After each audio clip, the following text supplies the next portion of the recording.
Going live. One. Going live. Live. Oh man, my I hate. Don't you hate this? We're live. I hate that. I need to get a new one because Don't it's you have just a loopy thing? no. Well, I do, but it keeps going out. You got to tuck it in. You know, I know. I nice tuck hack it for in, that. but then what? Please help me. if- It was you this time. Sorry, he didn't have What? his laptop. You muted. know, Oh. you know whose Rookie fault, you know mistake. what happened? Who's a professional? Somebody around needed help learning how to do Kermit the Frog voices, so I had to turn my sound back on. here. Well, real Okay, quick but- before we get to that, hello everybody. Hi. welcome Hi. to the pre-show of the Full Nerd. Hey, hoy, hoy. Where we talk about PC hardware. But before we do that, And- Elena's and watch gonna fixes. Yeah, Elena's gonna please teach me how to So, fix my watch. I don't know if Lindsay has them, but like if she has like a tiny hair tie, like they're the small little rubber the ones. clear the ones. braid ones. Yeah. Yeah. So you can just slip that over your band for the time being and just like it'll keep it Okay. from flapping. And because it's slightly like tacky because it's like rubberized, Uh huh. it should actually kind of keep it in place. Oh, okay. I like that. Yeah, because I bought like a generic pack of black silicone ones on Amazon. Yeah. But even those don't work either. Those still, I just maybe Why don't something you about just my get a wrist. piece of- Maybe my wrist is just really slippery and like You just got a greasy the wrist? yeah. So they look, I don't know if you can see this on the Yeah, influencer here. Yeah. Yeah, they look like mine are black because my hair is black, but you can get clear ones Yeah. or blonde ones, Okay. I think maybe. I'll try that. I like Yeah. that. Yeah, because this is obviously not working for me. So Nice hack. welcome to the Just go to Watchcast. Daiso. Yeah. Yeah, go to Daiso. They Well, have them super cheap.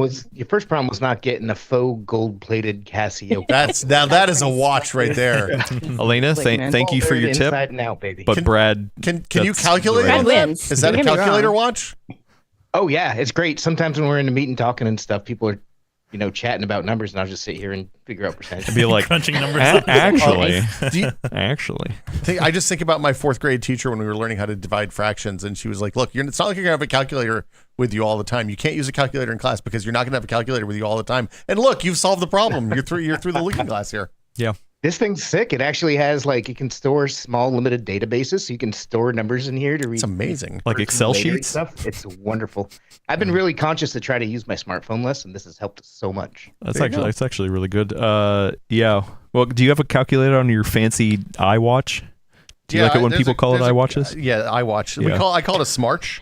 But look, I have a Gordon always called it an iWatch. Yeah, it's a smartwatch. Yeah. Smartwatch. Okay, you have a Yeah, full-fledged. 1489 times 3 is equal to negative 63. There Oh we go. yeah, you Got did that. Can you store functions like his can? I can do it. It has a tip calculator built in, and I think if I turn it sideways, it goes full scientific because that's the way the phone calculator works, right? You if it's up and down, it's like a normal calculator for rubes, and if you go sideways, it gets all sciencey. Oh, so Actually, you it didn't do that here. you Know unlock that, the and it's power. such a good tip. Yeah, Yeah. it didn't do it on this one though. I have to hit a button now, apparently in the iOS whatever version. You know what? But, iOS used to be good. but look, right? here's the thing I can do now is I can write just numbers. I can with my finger. Oh, is this Apple so I Intelligence? can write like 40. I can write. Like, Obviously, pencil. you can't see, but yeah, 45. I'm struggling here. Apple, it just works. It 45. just works. 5 plus 7 equals. I bet it's gonna say 52. Oh yeah, I will- Yeah, nailed it. This is working Nailed it. perfect. Perfect. Can you tell AI to You do know that? what? I will say though, I did have wow, this is super 1 cool. plus I 3 love equals living 4. in There this we go. timeline. Oh, that's nice. Nailed it. Momentarily when I had Google Translate up, and then you can actually for like languages that are characters, you can actually just write it in. Oh, Like, that's nice.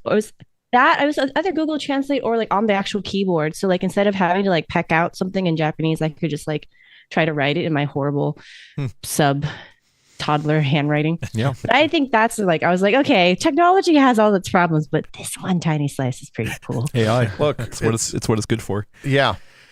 Yeah. Well, anyway, back to the Frog? the Kermit the Frog. I don't remember which Yeah, video what was that? I heard that during the pre-show, and I was like, what is happening over It's there? the 5080 review. Was it the Someone 5080 said- review? Yeah, Oh, somebody okay. said, "Oh, I bet Adam could do a Kermit the Frog voice. You know, real no- good. His well, no, voice is right for that." It said something like he looks like somebody who could do Kermit the Frog really well. Yeah, And at first I was you do have Kermit vibes. I was offended. I was like, what gives you that vibe that you just look at somebody you're and very think, Muppetish.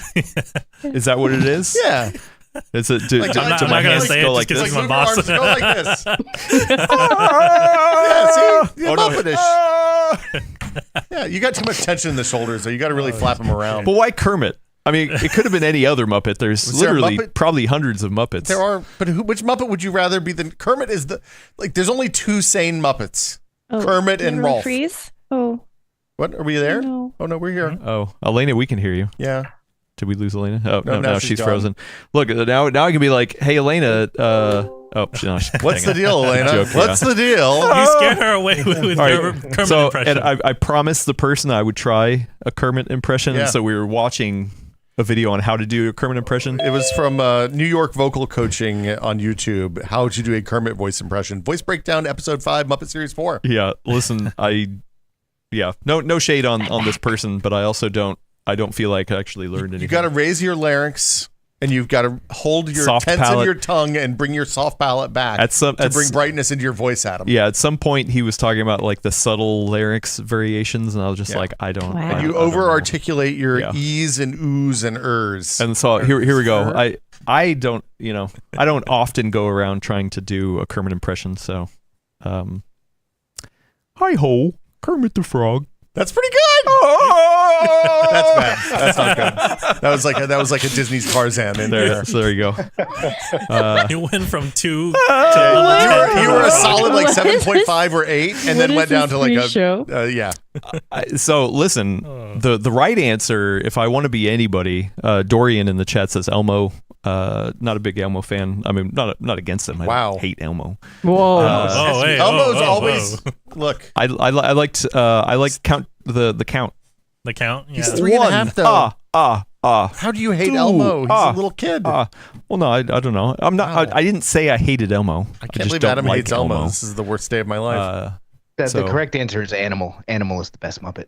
Animal. Animal's Look, pretty but would you want to be Animal? For a day, maybe. Yeah. Yeah. Okay. I can. I always like Gonzo as a kid. He was my Kermit the favorite because Frog he was the most unhinged, In but this in such episode a of The Full nondescript Nerd. way. I aspire to be like Cookie Monster, but I'm really just Oscar. You're not Oscar. No. Actually, you know who you are. You're one of those. Oh no, you too. We talked about this years ago. The guys in the balcony. Oh, like Statler and Waldorf. Yeah. Like actually, now I'm thinking about it. You two So are them. So Frank Ippolito, friend of Tested, who made he made our like life size. Always be testing. Always be. That's I what we heard say they. here, always be testing. I heard they stole that from us. That's So Frank he's a special effects makeup and like costume guy, like makes monster masks and the whole thing. And we were working on Statler and Waldorf costumes, like heads to wear with a brown and gray suit and walk around Comic-Con and whatever. That's pretty good. But then I left Tested. Well, here we go. We stopped always being tested. New video idea Yeah. in a pure opinion show where you talk about the latest, PC news, give your opinions, but you both are those characters. You're essentially just. I feel like Disney might have some thoughts about that. No. Like not physically, but we find some sort of it's a light interpretation. You guys sit up in a balcony. It's a reimagining. We'll shoot you. Like down. I don't remember the angle. Yeah, they're always up in a shot. balcony. Yeah. So from yeah, below, we'll figure out a way to do that, and then you guys just rip on whatever. Which the one? internet loves clickbait. That's true. So, People love yeah. being ripped on. Yeah. So Yeah. there you go. That's what you do. Yeah. I don't know the gotta difference say- between the two, so you guys are. We'll figure it out between us. Yeah. We can Yeah. even switch Yeah. partway through. One of us has to have a good laugh. That's the thing. Like kind of that laugh. I think Will just nominated himself for that. Falcon Northwest. I gotta shout out to this one where they're like Beaker is the best Muppet, and you know what? Beaker's good. Nah, poor Beaker. Yeah. And the Swedish Chef. That's a good one. Bork, bork, bork. Yeah. They redid the Muppets a few years back as more of an adult kind of show. I think we've talked about it on here before, but there's like a karaoke episode where Andy Bernard from The Office, I forget the actor's name, Nard Dog, does. Isn't his name Andy? Might be. His name is Andy from The Office. No. I don't know what the actor's name is. If you know this reference, huge thumbs up to you. It's Egg Helms. That's his name. Ed Egg. Helm. No, it's Egg Helms. Egg. Sorry. But you he guys don't know the he did reference. Rapper's Delight with the Swedish Chef. Oh, that's pretty Awesome. amazing. What? That was the one that they shot like The Office, right? It was like a workplace show. Yeah, that was a weird thing. I also just realized I'm mixing up question here. Muppets and Sesame Street because as a child, they were all the same to me. They're still Muppets, most of them. Yeah, isn't there an official ruling on that? Yeah, Henson made the same people made those, right? Jim Henson was like an animator in the East Village in the 60s and 70s and did a bunch of like Madison Avenue ad stuff, like animated ads for soda and coffee and stuff like that until he started being a puppeteer. And then like Kermit and the Muppets sold out before they were even famous. It was amazing. The Muppets are great. I love the Muppets. Yep. Children today don't love the Muppets, though, it turns out. Really? More so than Sesame Street? Sesame Street was just like a background noise of my childhood. We were a Mr. Rogers house, pretty much, kindness and it being good neighbors. We recently got a vinyl record of a Mr. Rogers, and it's almost like a whole contained episode. Oh, that's so good. Like he sings in it, but then he also, talks about lessons and stuff like that. Oh. Yeah. Nice. Anyway, we're here to talk about PC stuff. Remember? Wait, no, not Muppets? The personal computer. Yeah. Actually, here's what we could do. Oh, no, here it comes. What kind of computer would Kermit the Frog have? Would he be a Mac guy? I feel like he'd be a Mac guy. No, Kermit the Frog would have something. He would like the thing is Muppets are bad at modern life. That's one of the rules of the Muppets. So he would have like so he'd be a Mac guy. He would have like a TI 99 4A or something like that, an Amiga. He'd have something ancient and something weird. really old. Yeah. And esoteric. Yeah. Okay. I like that. I think they would just have like a slide rule. who would be the one Maybe. using Linux? Yeah, that's what I was thinking. He'd be the one running Linux, and, and Miss Piggy's yelling at him all the time. Get a real computer. Would it be old, or would it just be like kind of just not fully modern? Would it be more like Chrome OS? Or it would be like it would be janky in some important way that ended up being a major plot point, right? Yeah. Like he'd be like he's trying to go online to do something important, but he's on AOL and he's not, like it's like doo, doo, doo. Modem noises. Liquid R says Gonzo is the Linux guy. Gonzo is Yeah, absolutely the that's Linux guy. Yeah. That's pretty good. Anyway, computers. We're here to talk about them. There's GPUs. If you don't like GPUs, then you're in the wrong place because we got a lot of GPU talk today. GPU season. Yeah. Other hardware. We got plenty of other hardware to talk about as well. But yeah, we're going to talk about GPUs. So Kermit would be all about frog fractions. yeah. Also, somebody pointed out. Murray's Tech Time says. A green one would be Razer laptop. But Matt says Nvidia. Kermit's a huge Nvidia stan. So yeah, because it's green. Team Green, baby. Team Green. Okay. Anyway, are we ready? Willis is back in the driver's seat. Hello, everyone. Welcome back, Willis. Yeah. I am back. Hello, Yeah. Do you remember how everyone. to kick off the intro? I'm trying to figure the buttons out all over again. All right. Cool. And I'm ready. You ready? Okay. You ready? You ready? Y'all ready? Ready? Born ready. All right. Yeah. Cool. Let's do do this. What did I even? Oh, yeah. That's easy. In this All right, here we episode, go. In this episode, no, what that wasn't even. Yeah, you should do it with Kermit the Frog. Hi-ho, Kermit the Frog. In this episode of no, I That'll can't. confuse all the Okay. audio Yeah. listeners for the podcast. yeah, people will be very confused. Who? Anyway, It's like I signed up for Sesame Street. here we go. Here we go.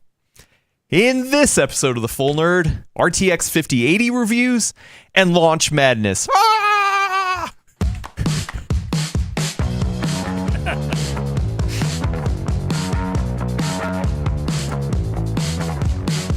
And welcome everyone to episode 334. That is right, 334 of the Full Nerd, PCWorld's premiere Did you look at my laptop? PC. I did. You've got it up over there. Man. The best That's smart. PCWorld's premiere and the best weekly hardware podcast. You got me all thrown off about PC hardware. That's what we're talking about here today. I'm your fill-in host, Adam Patrick Murray. I'm not alone though. I have a whole host of people, some of which haven't been around for a while. We'll get to that. I've got a co-host on the line, Brad Sharkus. Hello, Brad. Hello, Adam. Hello, Internet. How's it going? Welcome. Also on the line is Elena Hello. with a cool braid. That's your hair is braided up Looks cool. It is. I dig it. You should braid your hair, Will Smith, right next to me at the table. I did during the pandemic. weird. When I was like, I'm not going to leave the house for 2 years. So I'm going to look like a person who doesn't leave their house for 2 years. Whoa. It was bad. It was not a good you look. Trying to say something? No, it's great. I love Elena's braid. My braid was bad. It was an old guy braid. It wasn't what you want. What about your beard? I could braid the beard briefly. Yeah, okay. I looked like a Viking. It was pretty cool. I was pretty like, cool. looked like Flowers in it. the Brad? guy. Yeah. Brad, have you ever braided your beard? Oh yeah, when I was younger, I used to shave it all off, so there's 2 patches on either side of my chin. That's and amazing. One black, one blonde, and I would twirl it up. Wow. Like those ice cream, soft serve ice cream. You get chocolate and vanilla. I assume That's where my mom went. I assume when you walked into a room, like the immigrant song from Zeppelin just started playing. Dun, dun, dun, dun, dun, dun, No, dun, dun, I was dun, thinking dun, more dun, like dun. Disturbed, like ooh. Anyway, speaking of highly disturbed is Willis Lai on the verticals and horizontals. He's disturbed to be back with us after being sick for a bit. So welcome back, Willis. Yeah, thank you. Glad to be back, everyone. Hello again. Wishing everyone happy Lunar New Year. Wishing you all prosperous New Year, Year of the Snake, and wishing good health. And best of all, hope everyone gets rich. Get rich. Hope you guys get rich. Yeah. I was gonna say, if you don't know the reference, Ronnie Chang, great sketch. Yes. Check them like out.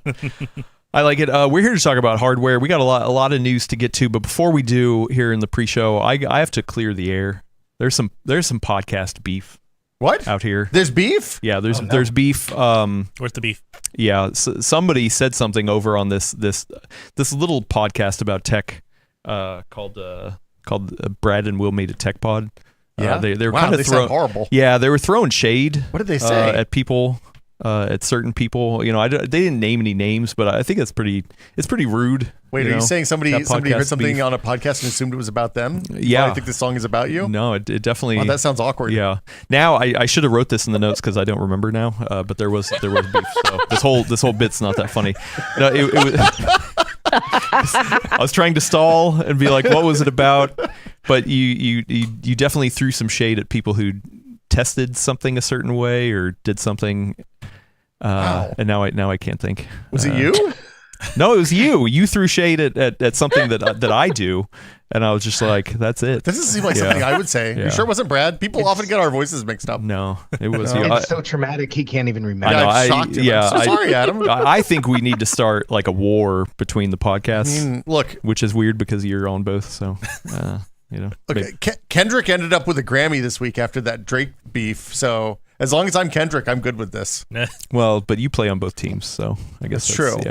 Yeah. So that's not fair. So I'm like the man inside. This whole bit's ruined. You know, a good bit. Okay, a better bit is I was watching a video recently by a YouTuber. I'm probably gonna butcher their name, Avarosa, something like that. They had this video about they found their old family computer in the 90s sitting in their parents' closet, and it was their favorite thing. They called it Blue. Because the case was blue. Really good video. I'll link to it in the description. I should bring up. I went over there. They've got a really good Discord community growing, and was chatting with some people who have old hardware because there's a lot of people who got drawn into there from old hardware, and they were talking about, and I didn't know about this, reverse blower GPUs. Where it was actually where it sucked in. Yeah, where it sucked in from the card slot into the case, and I was like, that was a thing. They tried that with the first GeForce 50 series, like the 5800s, the ones that sounded like a leaf blower. Some of the AIB vendors tried it then, and it didn't help. It was still really, really loud. I mean, it's just like it boggles my mind, the idea of trying to bring air in. Well, I mean, because the GPU, sense. You want yes. cool air. The coolest air coming in is going to help.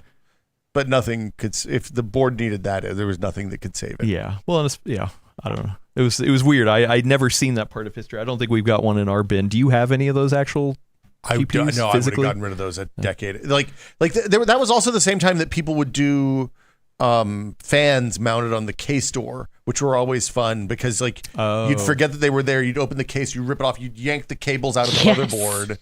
And then you'd be like, oh, crap. And then you have to reach back because it was always in like the most awkward to reach spots. So you're like threading your hand and doing like some weird twisting and like threading the lasers basically. And then you'd have to plug it back in.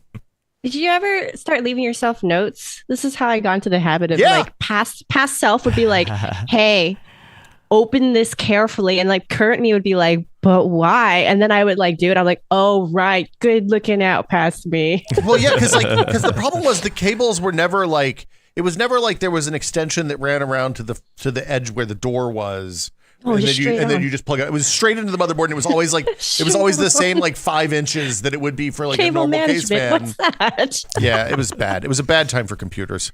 Yeah. And then did you ever have one of the ones with the big fan, like the 240? Like no, I was poor. I didn't have much variety in my life. That's also why I had to be like very careful. I'm like, I'm broke. I can't afford to replace this.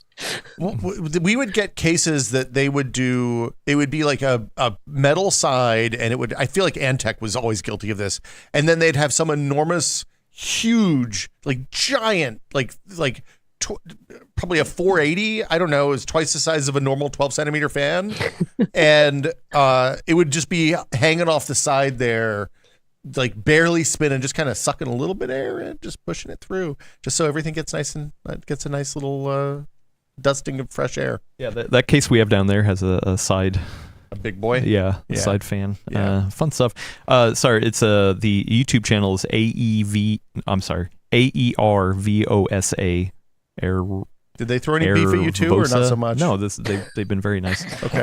The name of the YouTube video is Restoring My Childhood PC to Windows 2000 Glory. So not only do they get it out. Windows 2000. Yeah, I really like this person. They figured out how to.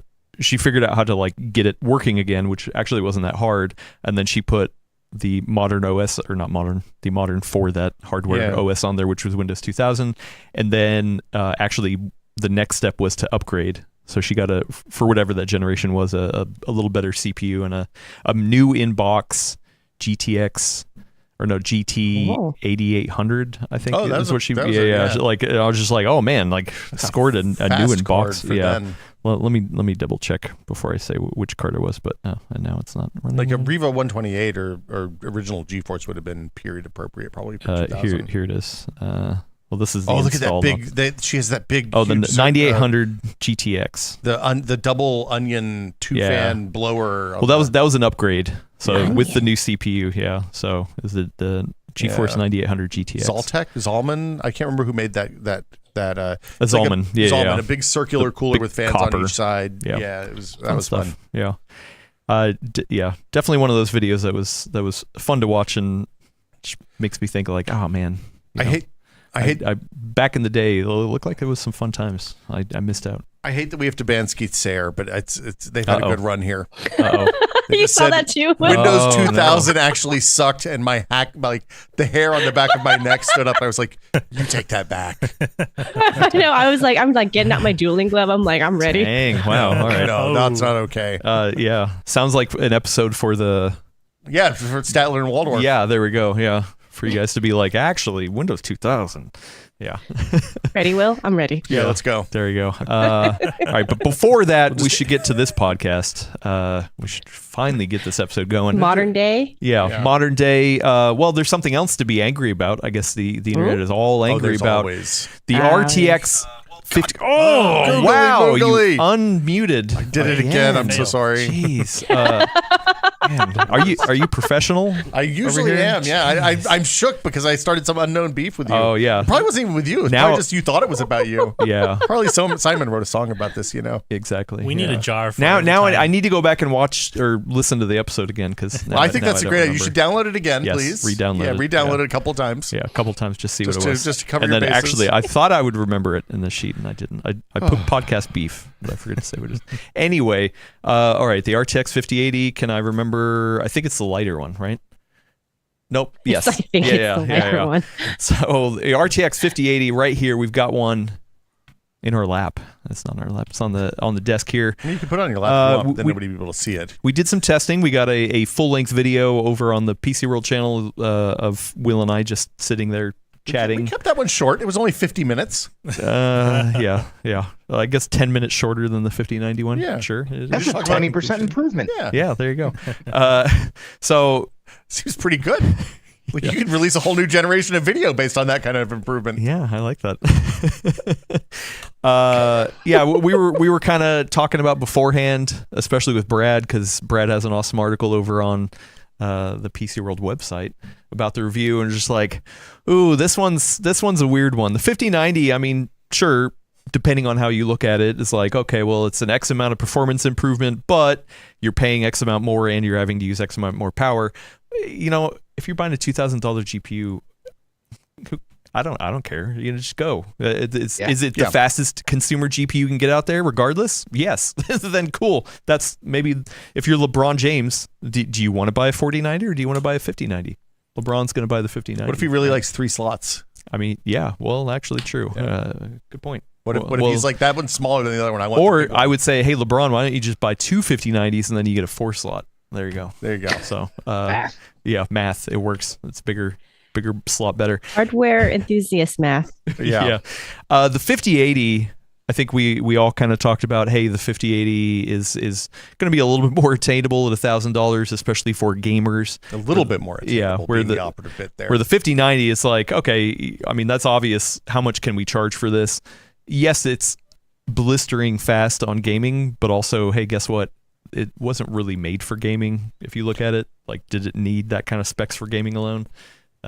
No, but the 5080 definitely a little bit more aimed at gaming. We did some testing, 1440p, 4K. The uplift was just like, meh. It was pretty underwhelming. Yeah, I was not whelmed. I think Brad on the written side, 3 out of 5 is what the star rating you gave it. Yeah, that's the weirdest review I've ever written. I didn't know what to do it, so I just went for a 3 down the middle. I think the performance gains weren't just underwhelming. I think they were terrible from a generational perspective. There were a couple places that it had real uplift, and then there were some real weird outliers. Like, was it Call of Duty was like a 10% gen over gen lift, and that felt real like that. Usually Call of Duty scales pretty well, so that was a weird one. There were a couple tests where it did actually match the 4090, like Premiere Pro. It actually matched the 4090, which is nice. E plus Vox put up a review video of the 5090 and 5080 for content creation stuff. Highly recommend go watch that video, breaking down kind of the generational differences over there. So yeah, it depends what you want to do with it, right? Because for AI workloads, yeah, it's still, you know, better than the 4080, but for pure gaming, if you're just looking like pure raster and RT, like it's like, eh. See, I disagree with that. I think one of the problems with this card is that it only has 16 gigabytes of RAM. I feel like that's very skimpy in 2025. Like, I would like to see more in $1,000 card. And I feel like a large part of that was to try to tamper down people using it for AI. I think like it's still better for AI than the 4080. So I don't remember the exact. I guess I can bring up the slides. But I think the I think given the RAM usage that we're seeing in modern ray traced, like full path traced games like Indiana Jones, and it'll handle it. Like, it needs the RAM. Like, a year ago, I wouldn't have said, hey, I would have said, hey, I think that this is probably enough RAM. It doesn't feel like enough RAM today. And that's going to get worse. It. Yeah. I mean, I will say the Alan Wake memory usage went down after they dumped from the last week build to when they released the Mega Geometry version. Like, that was one of the things that changed, I noticed. But it's hard to know because, like, I don't know if Alan Wake is one of those games that just reserves X amount of video RAM, like Call of Duty, because Call of Duty, even though it's not using 24 gigs, will use 24 gigs of RAM on a 5090, supposedly, and then, like, none of it's actually doing anything. So... Yeah, and I will say for me, because in my small form factor rig, I had a 4080 in there, and the only place where I hit that RAM limitation, the way I like to play at least, was the Indiana Jones game. Yeah. Like, that one is notoriously, for some reason, everything's just built around how much VRAM you have, and like all of a sudden, all I would do is change one little setting, and it would, I think it was the texture pool setting, and you click that over, and all of a sudden you went from 50 frames a second to 3. Like, it really is just like such a weird thing. Digital Foundry did a good deep dive on it. So that one, I mean, in the 5080, it was no different. I did try it in that one, and it was just like, oh boy, okay. But I also do think that's it's still an outlier, at least. Is it But future proof? No, it's the future, but, right? Yeah, exactly. I looked at Well, I don't know. Like I do feel like, at least from what I saw with Digital Foundry, like usually game engines don't work like that, where it's like if usually the settings scale okay, but this texture pool one specifically, if it just hit a hard limit, it's just done. It just kaputs. But like you say this, and then Oh my! What is this? Siri thought you were talking man. to her. I'm look, Will I'm has just all the turning extraneous noise everything today. off. Just mute this microphone. Willis. I'm just gonna occasionally make mouth noises into the microphone now. Again, that should be $1 for every noise that comes out of your like devices. No swear jars, dock my just pay. extraneous Yeah. noises jars. The Spider-Man 2. You said I don't think it's fair to say that Indiana Jones is an outlier. I think Indiana Jones is a portent of the future, because we're looking at games now that have been in development since the 4090 and 4080 launched, and people are building full path traced games for their PC versions. And like we see that with Spider-Man 2, which is a PS5 port. The PC version has a ton of extra stuff. Like it is like it's busted in a lot of important ways. It's pretty unstable in my experience. Yeah, I've heard the PC port is bad. So I don't know if we can. I would say the PC completely port is say rough. it's- I don't think I would say it's bad. Like when it's working, Digital it's Foundry great. called it bad. So Okay, well, if Digital Foundry says it, but it uses a buttload of VRAM. Like it'll fill 16 gigs of VRAM, which means your 5080 FE is not fast enough to run that at 4K with all the stuff turned up, which is a bummer. yeah. $1,000. So I looked it up. Premiere, it got in line with a 4090, and then the way we tested Cyberpunk, it actually got in line with a 4090 as well, or within a couple percentage points. So there were a couple places where I was like, oh hey, it matches a 4090, but it definitely not that usual generational thing where the 80 class usually beats out the 90 class the next It should. generation. Yeah, it usually does. Yeah. I mean, part of it is the 4090 was just leagues ahead look, in a lot of ways too. I don't need the. I think expecting the mid, like the mainline mainstream card, which it's still kind of crazy to me that we're talking about $1,000 card as the mainstream card. I wouldn't call it mainstream. But I mean, we're looking at that, and I wouldn't expect it to beat the previous gen top line, because I think the top lines have gotten increasingly ridiculous over the last like 2-3 generations, right? The 3090, 4090, 5090, they've gone over the top with those. But I do expect it to have some real good uplift over the previous gen, same tier, and it doesn't have that really is the big issue I have. So especially when oh, go ahead, Brad. Oh, you go ahead. You finish. I was just gonna say, especially when last gen they limited that same tier card to the point that they had to update it mid-cycle because they were underperforming. Like, it seems like they should be learning from that lesson, and I don't think they are, and that feels bad. Like, yeah, if you're going to spend $1,000, you should get a dope video card. Yeah, you shouldn't have any regrets about $1,000 video card purchase, in my opinion.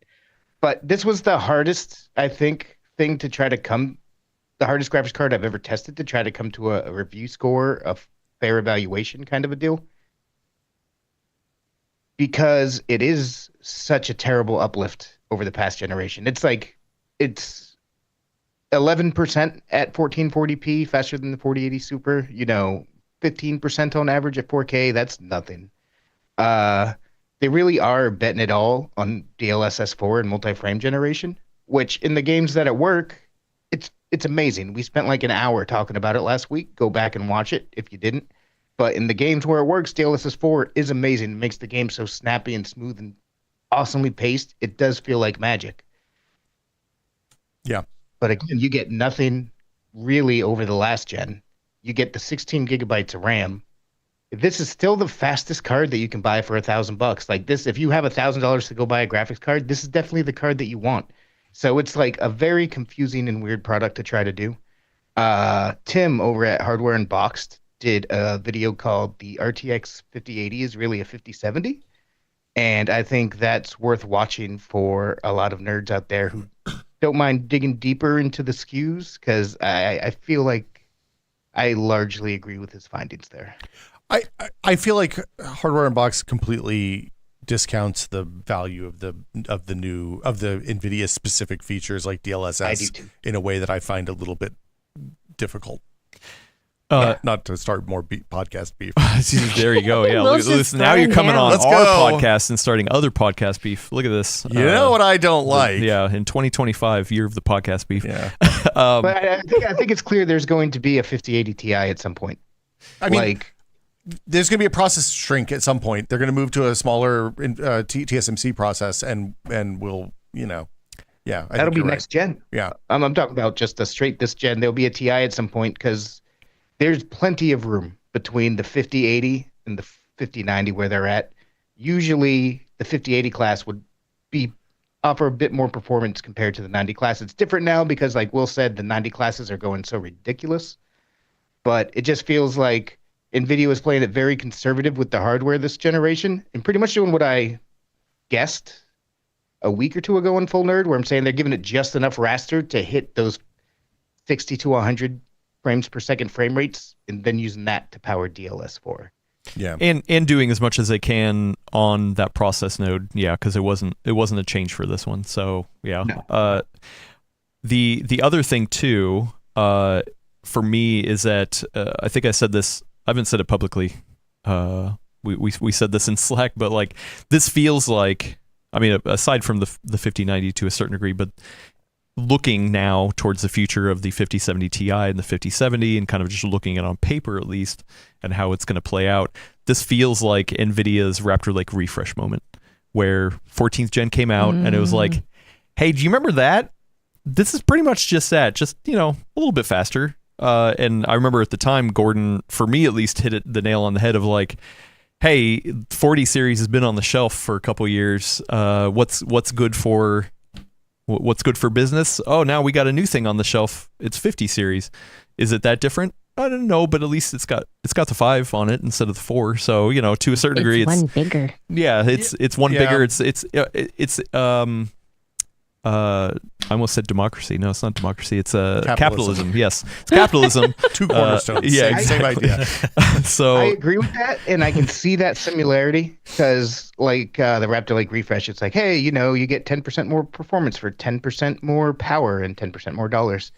But I think the difference with this card is that I think NVIDIA really put a lot of investment into the tensor cores and all of the AI stuff. And I think there are advancements there that will pay off over time, and they're making genuine advancements. It's just not on the raster side where so many people were hoping it. I mean, but I mean, they have been talking about us being at a raster wall for a good decade at this point. And the fact that we keep seeing improvements is a testament to the quality of memory increases and continuing widening of the pipeline. I kind of want to talk to friend of the show, Tech Potato, Dr. Ian Cuttress. Oh, you might be able to sum them. Because I'm curious about the like. I wonder if there's a financial or manufacturing reason that they would want to get the old Lovelace cores out of production and focus entirely on Blackwell. It's not like these consumer GPUs are going into the data center parts for the most part. I think there's probably some version of these cores that ship in a more AI focused product.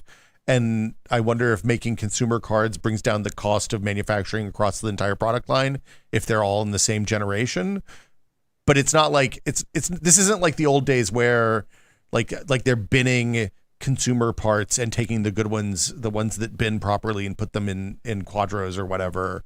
Like I think that these dies are different enough that's not the case. Yeah. So like I just, they have ray tracing cores and all that you don't get in a lot of the quadros or whatever they're called these days. yeah. Which and this also almost feels like another analogy that I had was like the jump from 10 series to 20 series, right? Like that was one of the things that we would always argue with Gordon is like, hey, the 2080 versus the 1080 or whichever SKU, I don't remember exactly.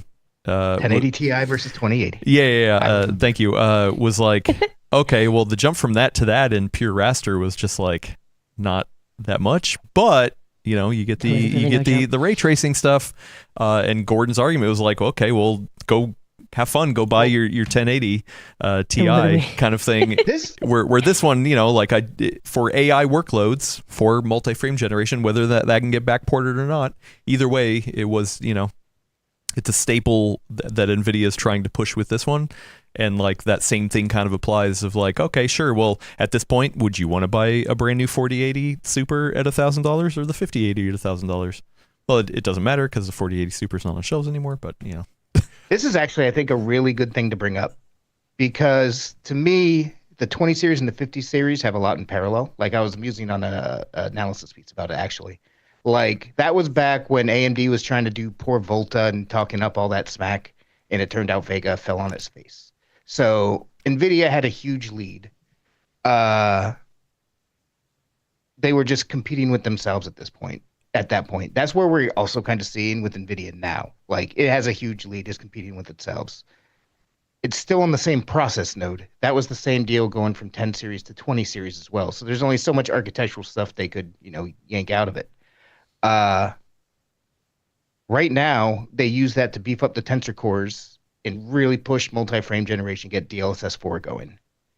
Back then, they used this time to introduce ray tracing cores and tensor cores for the first time to bet on the future of ray tracing and DLSS.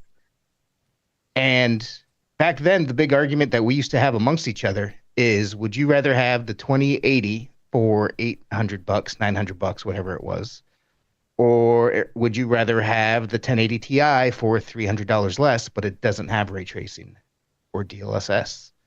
And I think how you feel about that question could inform kind of how you should think about the 5080 today. I think the DLSS, the 2080, like ray tracing was important and interesting, and like I remember loading up that ray trace Quake 2 and looking and being like, this is incredible. This is unlike anything I've ever seen before. But in retrospect, the thing that was important that generation was the DLSS stuff, which took longer to roll out, but made that card consistently better. Like the 2080 is a better card now because there are 1,000 titles that support DLSS than it was at launch when nothing supported DLSS. And it turned out to be a hallmark feature. And I think they're making the same bet with the multi-frame gen stuff. And I know from using it, it's not going to be as good. Like it's only going to impact single player stuff because people aren't going to flip it on for multiplayer. And so there's some percentage of the market chopped off right there where DLSS is valid on both, like upscaling is valid on both. Right? And I think to your point, how you feel about this new launch is, do you have faith that they're going to get everybody to support multi-frame gen, or that people are going to need multi-frame gen in order to make ray tracing path traced games playable on anything but the race car? But Falcon Northwest called it the race car hardware at the high end going forward. Yeah. Well, and it's funny because back then I was firmly in the 1080 Ti camp. I think I still would be at the time. If you can save $300 at the time, no games were supporting ray tracing or DLSS. $300, $300. But now in retrospect, I think Gordon was right. I think buying in on the RTX 2080 was the right call. So thanks, Gordon. There you go. Yeah. I mean, look, trying to make a camera obscura in Minecraft to see how if the ray tracing really worked like real light, and having it fail miserably over and over again was worth the price of entry on the 2080 alone. Yeah. I can't tell if Will's being sardonic or No. I enjoyed, like, for me, getting to experiment with those early ray tracing games, whether it was Control or Minecraft or Quake. Like I played I sat down. I think Nvidia sent me a card earlier, like, hey, we'd love it if you'd play GeForce RTX when we released it. I was like, yeah, I'll absolutely do that. And I sat down and meant to play it for like an hour and ended up streaming the entire game because I was just enjoying looking at it, like kind of futzing around with the lighting in the game. Same thing for Minecraft. Like that ray trace Minecraft thing, even though it was kind of broken from a Minecraft perspective, the Minecraft one was cool. Was really, really neat. It really did change the way it looked. Yeah. And then Control gave similar, like a lot of the other ray tracing stuff was kind of more underwhelming, right? Like Watch Dogs Legion, while a really interesting narrative game, the lighting and stuff, that like puddles reflected real good, I guess, which meh for me. But Control was really neat, and like Battlefield, like a lot of it built into the game and all that kind of stuff. So yeah, like I like experience. It's like getting to touch the future. I was like getting to see the future early. I mean, and I definitely think that it depends on, like, are you somebody who upgrades every generation? Or are you somebody that loves to be on the bleeding edge and look at and try new stuff, right? If you're that, then it's like, it's cool, but I totally understand there's a lot of people who are like, I just want to play my game and I'm just doing raster. I don't really care. Then it's just like, oh, okay, cool. Then you don't need to upgrade every generation. And realistically, people send me hardware, so it's like it's not. Like, True. I am not a. Well, but you probably would be more of a. What is that? The hype cycle? Is that the that Gartner hype cycle? Yeah. So, you're probably earlier in on it than the majority of people. If you go back and look at the 5 years that I wasn't talking about this stuff professionally, I bought a 980, a 1080, a 1080 Ti, and a 2080. So, my Amazon history is I buy every generation. Which, side note, unfortunately, the 980 and the 1080 Ti is not going to get updated anymore. Not supported. I think who wrote that article over for us? Wait, that means that it's eligible for the Hardware Hall of Fame. Yes. Yo. Yes. Is 1080 a Ti not getting the 10 series? Dead? From the 8, 9, and 10 is essentially end of life. No more. I bet people love updates. that. I bet the reaction to that was entirely rational and not at all. You know what though? Grief is a very potent emotion. Will, it needs to be respected. Also, I don't think drivers were like doing too much lately anyway, probably for this GP. So here's my question, actually. I'm going to sneak in while there's an opening here. Sneaky. So we're talking a lot about how, like, in some ways, the 5080 is a callback to the 2080 in that it's like pushing forward, for lack of a better term, a side technology. It's not side, obviously. It's something that's at the forefront of their priorities. But to people who care about raster, like they think of it as a side technology, right? I'm wondering how many of the people who are buying the 5080, and Adam, you touched on this already, like how many of them are the true like enthusiasts who just want to play with a toy, even if it's not fully baked yet? Like I feel like there's so many people out there who buy high-end things not because it's the latest and the greatest in terms of like what it gets you for bleeding edge. It's just because they want as much firepower, horsepower, whatever you want to call it, as possible. And I'm wondering if that's why there's such a strong reaction, right? Because those are the people who normally are silent, but now they're like, yo, we're getting ignored. We don't like this. I have numbers that can inform some. Yeah, I was hoping someone did. Love numbers. Just earlier when they were doing the Editor's Day stuff, Nvidia told us that over 80% of 20, 30, 40 series people turn on DLSS. So if you have a 80%? RTX card, 80% use DLSS. Wow.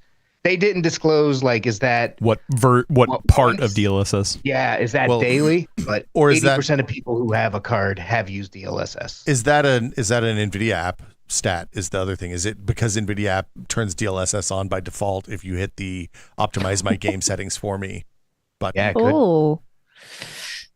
Flat thickens. As somebody who got to reinstall their drivers multiple times this weekend, it's very insistent that you should let the app control your settings for you. Yeah. Well, that also predicates on somebody actually downloading drivers or the app. Well, they have to. If you buy No, I know some people that never update their drivers. Are you talking about like when we were trying to run Cyberpunk in a room over there the other day? Oh, that too. Yes, definitely. Multiple occasions. So much shade, Will. Yeah. So much shade. Look, I'm just shook about this 1080 thing. This is like when I found out that Watto's dead. Yeah. I can't believe Watto's dead. On. Never forget. No, Matt. So I think what he's referring to is if you install the NVIDIA app, the first time you launch it, it'll run you through, hey, do you want to automatically update your games? And it does the check mark does default to on. So if you just hurry and pound through, it will automatically optimize the games. It's not even a check mark anymore. It gives you, it first says, hey, do you want to update your drivers automatically? You hit the green button. Which one? Is it gaming or studio? Yeah. Well, it asks you gaming or studio. Then it says, do you want to update your drivers automatically? You hit the green button. Then the next green button is, do you want us to fix your settings for you? Which, just to be clear, for the vast majority of people is the right choice, right? Like you're almost certainly better off, especially if you're not on like a 5090 or 4090 class card, letting the NVIDIA app, they spend a buttload of time profiling games to get good perf, a good balance of perf on bazillion different hardware configurations. We should test this. And they're going to do a better job than most people will. So we need to pull somebody off the street, get Luis. We can grab Luis and have him configure the machine, and then let the Nvidia app configure the machine and see which one's better. See which one does Yeah. that. Wow. Will throwing low key shade at his fellow coworkers. I'm just like, we what need are you to saying find- about Luis, man? My point is, if Brad or Adam or I or somebody who pays attention to what all the settings means do this, it's not going to be helpful. Actually, I would say maybe the easier way to do that is a lot of games will pre-configure it for you, right?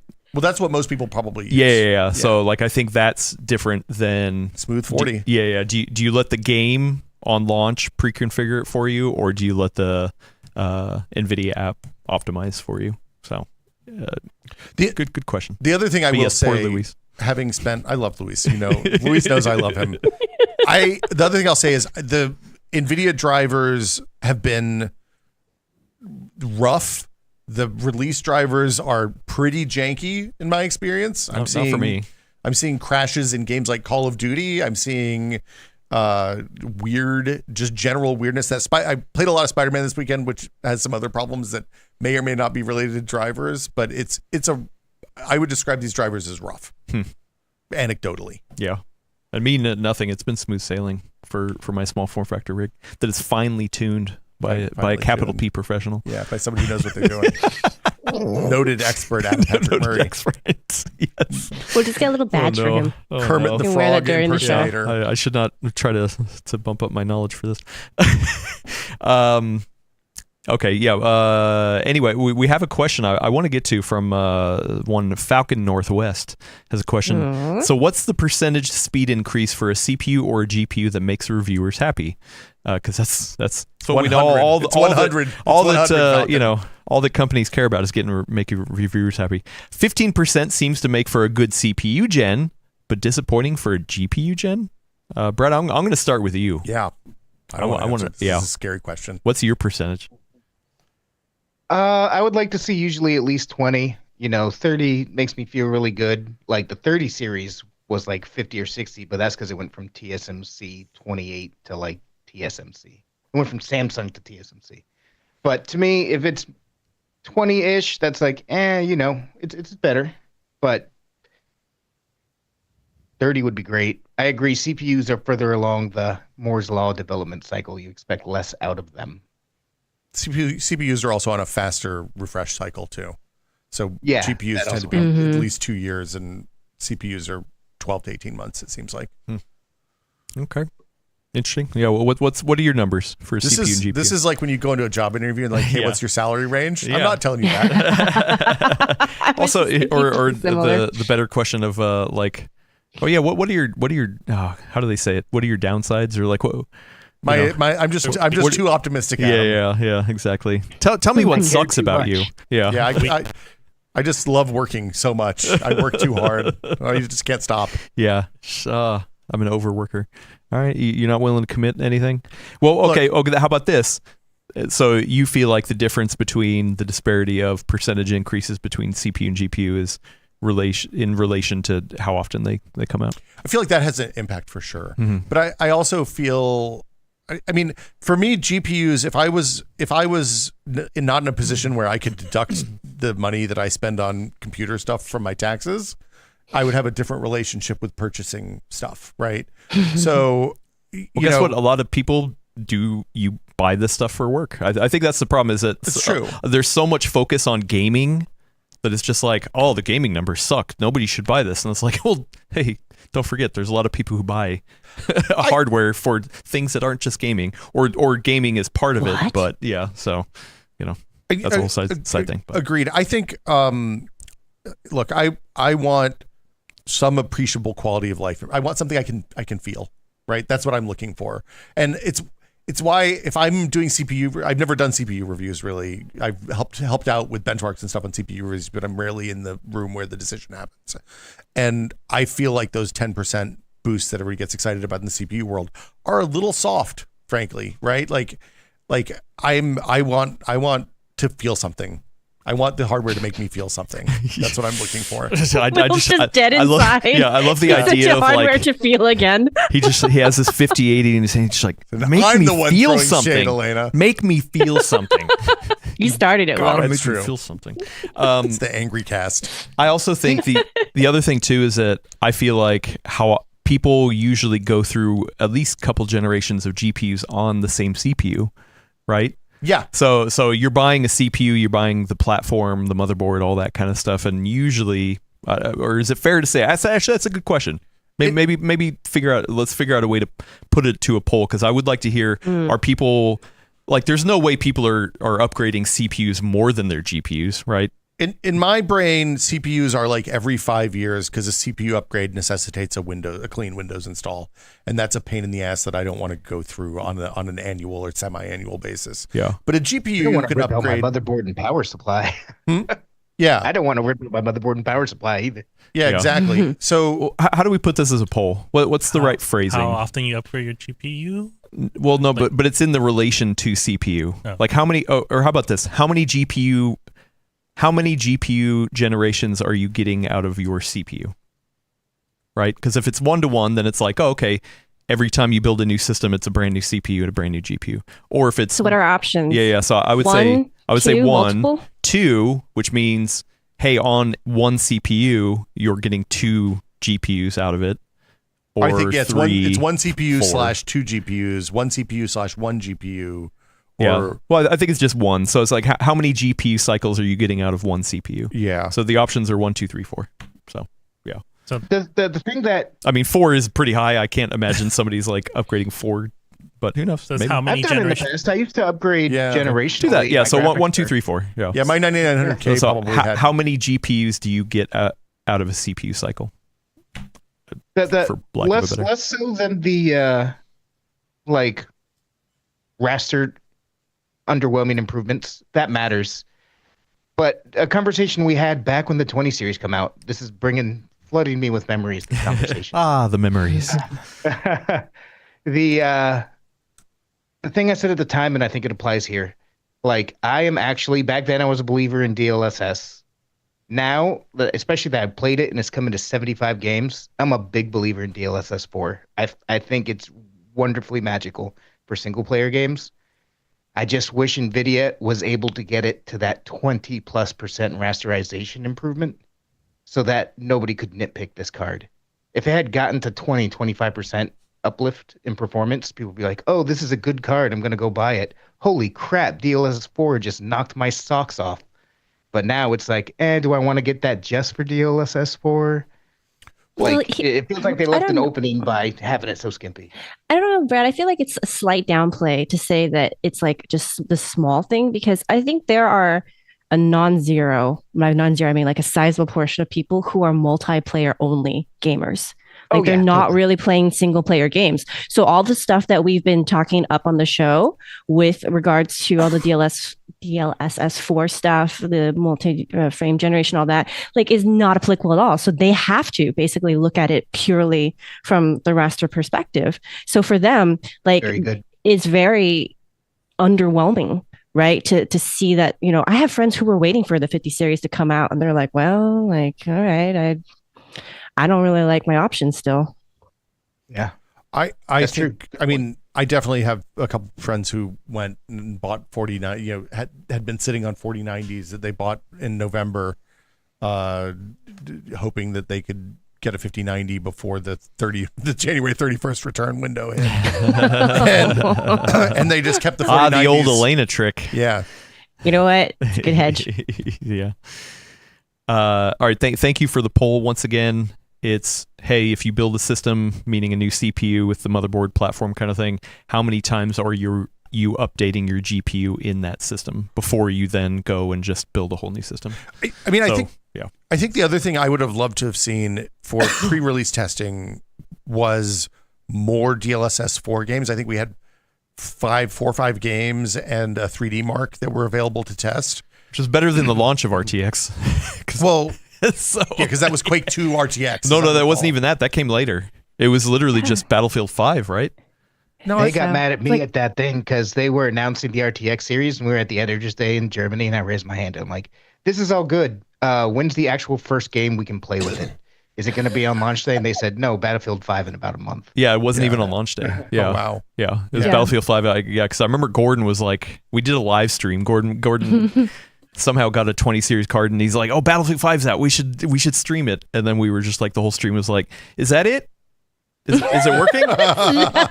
Oh, here, turn it off. See if it worked. Oh no, we're still getting. Turn it on. Oh, frame rates plummet, but." It's working. It's the puddle. frame We can rate see goes in the down, it's puddle, working. right? Yeah. Turn it off. Oh wait, they're still in the puddle. Oh, boy. Okay. Well, where is it? And then I think it would just ended up only being on windows, right? So like cars and then building windows. It wasn't even puddles. Yeah. It was reflections only on certain objects. Yeah. It was very expensive. I don't know. Expensive back then. Still fun though. I mean, Gordon had fun with it. Spider-Man game looks pretty good. I'm just gonna say it's real. There's a lot of city there. 5080, like the bottom line with the 5080 is it's disappointing generational advancement. DLSS 4 multi-frame generation is magical in single-player games if you play single-player games, and the fact that they're going to be in 75 games already is great. That's vastly more than any other, DLSS 1, 2, FSR 1, 2, X. Like they usually start in 3 games. Having them in 75 is great. I agree. I wish we had more to test. I wish we'd been able to do all those games. If you're coming from a 3080, you're likely going to see a 50 to 60% performance improvement, which is tangible. You will feel it. It is because of the small generational gain, less than you would normally get jumping 2 generations. And also, if you're coming from a 3080, you paid $700 for that. So you're getting that 50 to 60% performance improvement for, I think it's like 42% more money. You got to spend at least. Well, that's probably about what $700 in 2020 was worth, though. Yeah, And that's fair. The 3080 probably was more power hungry too, right? So The 3080 is I don't loud. remember. I'm going to go ahead and tell you, I put 2080s and 3080s in my machine last week to test some stuff, and they are both really, really loud. the founders. Founders. Oh, yeah. okay, yeah. I always liked EVGA. Yeah. Remember when they used to make video cards? Rest That was in like- peace. what I was gonna say is I think if I was building machines and wasn't in a position where I got tax related discounts or whatever, I would be a CPU should last 4 or 5 years, and a video cards like every other generation probably would be my jump, I think. So Yeah, me too. Speaking of power, so some of the stuff coming out afterward has been interesting. I have seen a lot of people overclocking the 4080 to really good degrees. 5080? Sorry, the 5080, yeah. And saying like, wow, the 5080 actually has a lot of headroom for overclocking. Yes, you're going to use more power, but like I've seen some people, I don't remember any videos off the top of my head, but people being like, oh, this is the improvement increase we were wanting. It's just not stock. You just have to go in and like push performance, which is interesting. I actually really want to test that out because like I said, my small form factor I was mostly using with a 4080 and I've been using a 5090 in there just to try out some other things which are a side note. But yeah, on the other side, the 5090, so what I've been trying, and I told you, maybe we'll do a standalone video too, is that like the 5090 in that small form factor rig, I saw a lot of people getting really good ratios, maybe that's not the right word, out of power limiting it. Mm-hmm. So if you just go into MSI Afterburner, or I was using the Asus GPU tweak and just saying, hey, use 100 or Use no 80% of the power. 70% of the power. And even with limiting it to 70% of the power, which is about 100 watts, maybe a little bit over, I can't remember, I don't have the notes in front of me, it was still turning in about like 3 FPS difference. So like, Wow. and Nice. much cooler. And I was just like, oh wow, that's pretty interesting. There's a lot more wiggle in here.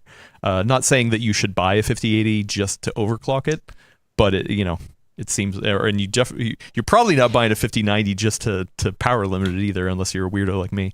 But I think you can do that in the it's NVIDIA app now interesting. too. I think you can limit power in the NVIDIA it's app these broken. days. Yeah, Oh, is it? unfortunately, Of course. some people have been like, it actually isn't working for me. It's not taking hold. I did it in the GPU tweak because I've actually, usually I'm an Afterburner guy, but they haven't been updating it as much for the stable release recently. So I wanted to try out a different one, and that Asus GPU tweak 3 is actually not too bad.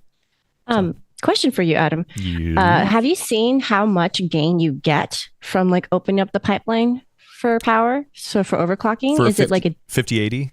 like yeah? If you're overclocking it, like how much do you have to juice it to like see like a notable gain? I haven't tried that part of it yet. So like Okay. the past number of days I've done the 5090 power limiting thing and hopefully do a video. So and then I do want to do a video on the hey, if you feed the 5080 more power, how much are you getting for that? Because obviously there's got to be a curve somewhere where it's diminishing returns. Exactly. I That's don't what I know. was wondering. I don't know where that is, and unfortunately I can't remember the exact videos that I watched on YouTube. But it seems like people are getting to over. Oh, it was you're right. Murray's Tech Time. Hey, love that name. Great name. Jay's 2 cents has a video about overclocking a 5080. That was one of them. So, yeah, cool I stuff. love to see the return of overclocking. The last few generations, there's been like no overclocking room on NVIDIA cards. Exactly. Yeah. I haven't played around with it myself, but I've been watching these videos as well, and I'm seeing 7 to 8% in a lot of these cases, which would be great because if it's already 15% faster, which is not a super great improvement generation over generation. If you add 8 to that, that's 23% faster. That feels good. That feels like something. But there's a reason they set these cards to run at the speeds and the powers that they do. Silicon lottery still exists. I definitely wouldn't go into these expecting to get 8% overclocks out of them. I would go into there as an enthusiast who already bought one saying, hey, how far could I push this? Also, a lot of people aren't comfortable with that either. Rightfully so. Like, you know what? I don't overclock just in case I fry something. And usually it's undervolting is much safer than overclocking. quieter. But yeah. So I haven't specifically tried to undervolt the 5090. I've power limited it. But then I did get a little bit of like megahertz on the GPU clock uplift. So try to claw some of that back. Anyway, yeah, so the launch happened, and some people were like, oh, nobody's gonna buy the 5080. No, the 5090 I think everybody knew was gonna be hard to get. Nobody's gonna buy the 5080. It's such a stinker. Well, it also got sold out. But I also think a lot of people are questioning, is this a paper launch? Some people is even this did a toilet videos. paper launch? Yeah, some people made videos. Brad, what's your take? Is this a paper launch? Paper launch. Paper launch, yeah. But what makes you feel like this is a paper launch? Just everything I've seen reported. There was that Micro Center, count of NVIDIA cards, and people were able to verify that the 5090 ones, other reporters were able to verify that the 5090 ones were correct in at least some of those stores. So that leads you to believe most of those are right. Just talking to different people, kind of, hey, what are you thinking about this? Like, how much do y'all got? Kind of conversations. Everyone I talked to was in very limited supply, much more so than in prior launches. So I think they were trying to get this out quick. I wouldn't be surprised if the tariffs had something to do with it, but who knows? And Lunar New Year, obviously, is a thing. They're trying to push this out before Lunar New Year. And right now, a lot of the people that I know in the industry are taking a week off. The tariffs are the only thing that I can imagine would make rushing this out when, it doesn't serve it. Yeah, I'm sure people at NVIDIA love to see headlines on that say, entire 5 series launch sold out in 20 minutes across every retailer in the world. But it doesn't actually benefit them as much as having the entire 50 series launch sell out and actually shipping a reasonable number of cards into the channel prior. Yeah. And so I don't buy into the conspiracy theories. I also, there was also kind of like I love Steve, and while I'm making beefs. Oh man, his paper launch video. To February, you hit February, and you're just like, that's it. Throw everyone. We need a board here. How many beefs have Will? Yeah. No, but his video brought up a bunch of good points, but also kind of the little Charlie Day meme territory with the yarn threads, which it's fine. It speaks to the truth though. Like, I think supply was much more limited than past launches, and I think that's the core truth here. Yeah, and And just to be clear, like him going through and looking at the pictures on people's unboxings to figure out how many batches of reviewer boards and stuff they sent out, super legit. And I never would have thought of doing that. I'm super jealous. It's a really good I idea. immediately ran and looked at my box. Yeah. Yeah. Oh yeah. Yeah, because it's on the actual physical. Because like box the number, itself, right? because like the FedEx label, when you print a batch of FedEx labels, it tells you what number of which batch it's in, and so you could tell how many batches of review samples they sent out to English speaking press, which is a super smart thing to do. And yeah, anyway, Genius. Can we say the number? Yeah, you say the number. So which one's the 5090? This is the 5090. This one, yeah. 36 of 51. So yeah, there's a batch of 51 cards is where most of the YouTubers that we know. Oh, and then look at the 5080. Came out.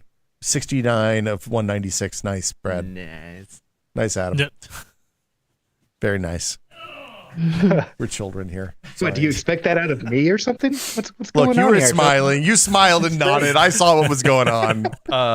Anyway, yeah, that is a good. So all shots somebody's taken. asking, okay, what paper launch versus toilet Please paper define. launch? Yeah, please, because don't forget, we coined the term. Oh, if you heard this is lightning. Just kidding. No, it's not. Toilet paper launch. Toilet paper launch What's is a TP We launch? coined. we coined toilet paper launch Seems like a during the Gordon one. pandemic because well, it might have been a Gordon. Yeah, Yeah. I It was can't remember. Gordonism. Yeah, Gordon, yeah. Oh, yeah. Who was like, Absolutely Gordonism. because at the time there was a lot of toilet paper. It's just the demand was much greater than the toilet paper, right? You know what I mean? So that they didn't have enough in the channel, right? They thought they were stocking the appropriate amount and they undershot by a lot.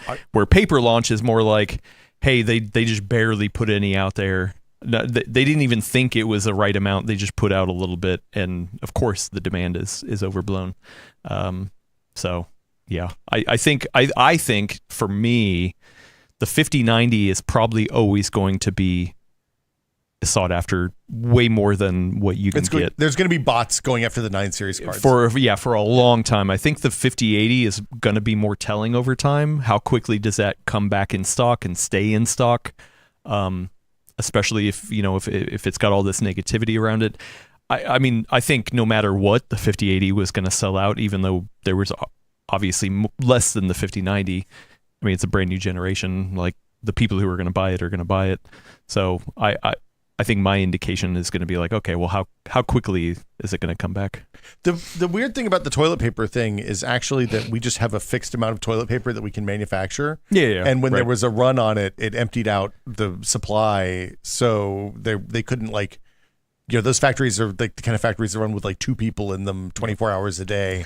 So they couldn't run another shift and make more toilet. Anyway. Yeah. Daedus says my to brother actually worked at a paper factory at the time. And he said it's because their line setup businesses require separate things than consumer toilet paper does. So they were set up for the cheap and crappy, everything you get in a hotel and everything. Yeah. They had to actually reconfigure everything to shift over. Yeah. And Daedus points out, to be fair, this always happens when a new Nvidia GPU gen drops. Yeah, don't worry. No matter what, whether they had 2 GPUs or 2,000 or 200,000 GPUs, they probably were all going to sell out at the very beginning anyway. They were, but I think there are degrees of how fast it sells out, right? Where whether or not you stand in line and you still get nothing versus you stand in line but you do get something. True. Yeah. And I mean, not just stand in line, camp out in line is what I mean. And I did get up at 6 a.m. just to see if I could get anything, or see if anything was possible. And no, I wasn't able to get anything. Was it Central? I know was able to get a 5090 Founders Edition. I was shocked. On Best Buy or it? Wow. They wound up getting it at Best Buy. It's like he went to Best Buy, someone else went to physically. another store, and they had 2 friends go. Those are good friends. Hammer it online, so That's they a had team a effort. 4-person team trying to get one.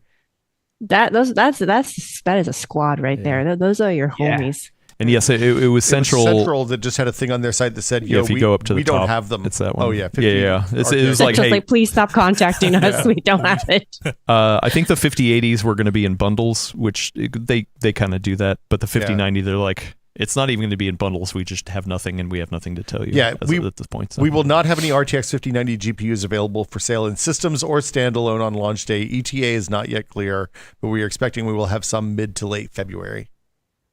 So This is what happens when I recommend a strategy and then it doesn't work. Sorry, everybody. hey, it was a good try. It's a good try. Yeah. VC Jester, friend of the show, asks, did your friends get that 1590 by beating up somebody coming out of Best Buy? Oh dear.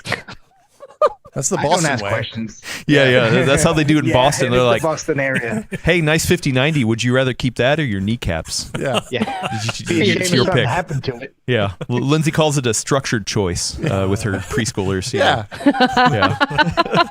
Yeah. You get two choices. You get to pick which one. Yeah. Violence or, make with the card. Hi. I'm sorry, Lindsay, if you're watching, that I equated what you've learned as a child educator. Look, you pay attention. with Kneecapping Boston. people. Yeah, Yes. that's good. Boston, Yeah. the whole city. Yeah. See, actually, that would be funny. Imagine like a childhood educator living in Boston as a mob, to be like Massachusetts justice. justice. Being like, hey, I'm going to give you a structured choice right now. Anyway. I'd watch that. Educated. Yeah. Yeah. Yeah. Anyway, let me get back over to my notes because there's a little bit of a smattering of stuff. Let's see. Reviews, overclocking. PCI Gen 5. This is something that popped up too, is that some motherboards with riser cables attached are not playing well with the fact that the GPUs are PCI Gen 5, but the risers are mostly Gen 4 at this point. So people have seen some hiccups. On my small form factor, which is a Fractal Terra that does have a PCI Gen 4 riser in it, I tried both and I didn't have any problems. So I think I have an Asus motherboard in there, is able to automatically figure out to just run it in Gen 4 Gen 4 speeds. But some people need to go in and actually configure it to run specifically at Gen 4. So I'm not running in a riser, but I might try bumping down to Gen 4. I've had 2 BIOS updates since the review cycle started for these cards. For the motherboard? For the motherboard, yeah. Oh. They sent me... For the GPU? I'm on an X670E, and when I had initial problems, NVIDIA was like, yeah, you should update to the beta BIOS that's available for your board. And then a release BIOS came out that was like two versions, two single-digit versions newer. Wow. The day on the 30th. So interesting. I didn't try that out. Another thing I want to talk about that everybody got the new update for the Nvidia app, which obviously had the support for the 50 series stuff, but also gave access to some other things like Smoosh. Oh yeah, the transformer model, being able to force on stuff. Also Smooth Motion, DLSS Smooth Motion. Brad, do you want to talk about that? Smooth Motion is basically their take on AMD, the Radeon team's, what is it?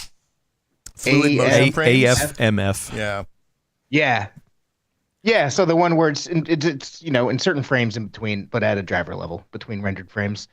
I like the way NVIDIA, marketed this one a little better. I think Smooth Motion is a good term for that. This is driver level, so I believe the idea is you can turn it on in virtually every game.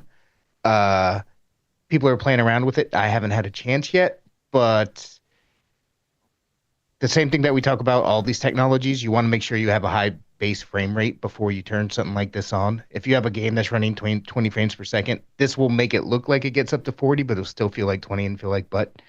But if you have a game where you're already hitting 60, 80, 100 frames per second and want to flip this on and see if it feels good, then go for it. If reflex is available as an option, turn that on too. So one of the things I've been doing with both these GPUs is trying to see how low I can go with that base frame rate and still feel okay. Because we talked about last week, it really depends on the games you're playing, how you play, your feeling about it. But for me, I've really been trying to push and be like, oh man, how low, can I get and have enjoyable experiences? Yeah. For me at least, I don't have any hard data or anything, but it really does depend the game. Like a racing game versus first person, but also I feel like Cyberpunk, which was running pretty well for me, versus Indiana Jones, which was already kind of running poorly. It depends the game as well. So yeah, it's interesting. It is fun times to just kind of poke around and see how that stuff works. For me, it definitely. I think it's cool that this kind of stuff's come into driver level packages, but again, just be aware of what you're getting into. Like, you still need to have a good base frame rate for these things. It- But I love that this is becoming more common. And it affects, because it's at the driver level, it affects everything on the screen, including the HUD elements, all that kind of stuff. So yeah, the usual kind of thing applies for the upsampling, where it's better to still have it natively baked into the game. Usually they don't address the HUD elements and stuff like that. So yeah, interesting. Okay. Yeah. Anything else around 5080 or the 5050 Poll 50 results. series? Oh yeah, poll results. Oh yeah. So Willis ended that poll. Yep. So at 51%, so just over half of the people who polled said 2. So essentially, for every new CPU and motherboard, they are getting 2 GPU generations out of it. 33% was 1, which that was interesting. Makes sense. 11% is 3, and then 3% is 4. So I think a lot of That- people who buy pre-builts probably just keep the one GPU in it, and then when that gets too slow, then they buy a new computer. I don't think a lot of people who buy pre-builts are probably watching this podcast live, but maybe they are. Yeah, I was. maybe. These stats are from our audience, so I Yeah. think that's super interesting that 33% of the people responding actually just go, nope, I'm just gonna dump the whole PC and get me a new one or build me a new one. Which, to be fair, I mean, maybe they're handing it down or reselling it or something like that. Oh no, But for yeah, sure. yeah, I just yeah. think it's interesting. Like, and I don't mean that in like a judgmental way or a coded way. Like, I actually think it's interesting. Yeah. I'm actually in that group, and I was expecting it to be actually a much smaller percentage than it shows up in the poll. Do you kick friend of old the sh- PCs down to other people? Is that why you do that? Because I think that's a thing that definitely some people do. I try. Nobody wants my hand-me-downs, and then I get sad, and so now they just live in my house.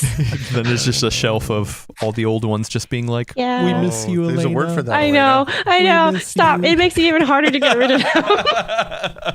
Wait, so even like your parents will be like, no, I need the. My the dad's 50. the worst. You have a Chinese dad. Yes. He's like, I don't need it. I'm good. I'm like, I could. He's like, I don't need it. I'm good. I'm like, you know what? I'm just gonna be in your living room. Don't pay attention to me. Don't look at what I'm doing right now. See, I thought you were gonna say your dad's like, don't give me your hand me down. I want the newest, fastest thing. No, I know my this dad's hand-me-down using thing like sucks. a Roku 3. I tried to buy him like a Roku Ultra LT, whatever their naming system is now. It's a decade plus old, and I was like, Dad, here's some new hardware. Enjoy life. The And he Roku was 3 like, is so no. slow. I know. That's what I told him. I got rid of mine like 5 years ago. That's and what was like, I I'm just told gonna him. He's put the like, old Apple it works TV. perfectly fine. I like Oh, it. no. I understand it. And he's not technologically like, he's not a technophobe or anything. Like, he learns it just fine, but he's just very much like, it still works. I'm going to use it up till it dies. And I'm like, Dad. It's never going to die. It has no moving parts. That thing's going to live forever. Oh no! It's like fame. And that, getting him on the Roku 3. Sorry, I'm on a rant here because I go. can't complain about this to anybody. Please. I upgraded him from the Roku 3 off a Wii, an original Wii. He had the freaking Netflix disc thing that had to run in order to play Netflix. And I begged him for years to let me upgrade. And so finally what I said to him was, I'm taking my Wii back. I want to play Oh, it. good. I have to upgrade you. And when I upgraded him, the man was like, it's like night and day difference. And I was like, yes, Dad, I know. I'm literally a professional. That's what I was trying to I tell couldn't you. say, and to be clear though, to anyone who's wondering, as a Chinese daughter, I did not actually say any of these things out loud with such energy or emotion. I was just like, I understand. And Lena's just nodding along. Just nodding her head for audio listeners. I like that. Going back to the poll real quick, friend of the show, Skeet Sayer, said also AM4 changes that equation, which is a good point because say you were on a 2700X or something like that, and then the 5800X 3D comes out and you're like, oh, okay, well, I'm going to upgrade now both the CPU and the GPU because I can do that easily in the same motherboard. So I think some of the numbers are skewed a little bit because of that, but yeah. Yeah, it's a good snapshot though. Yeah. So, all right. And I guess moving over to the next segment, we have a bucket, a smorgasbord. How do you say Smorgasbord. Smorgasbord? Smorgasbord. smorgasbord. I used to love How'd you say that? smorgasbord as a kid. Real I quick. think it's just smorgasbord. Smorgasbord. Smorgasbord. I think board, right? But like Board. I think it's the English pronunciation of what is a Swedish word. So we're not going to pronounce it correctly anyway. Smorgasbord. Unless you go bork, bork, bork. See, I thought Swedish people love that. there you go. It's their favorite. Swedish. Smorgasbord. You know what? Well, that was a nice callback. Doesn't it just bring it right around? Love it.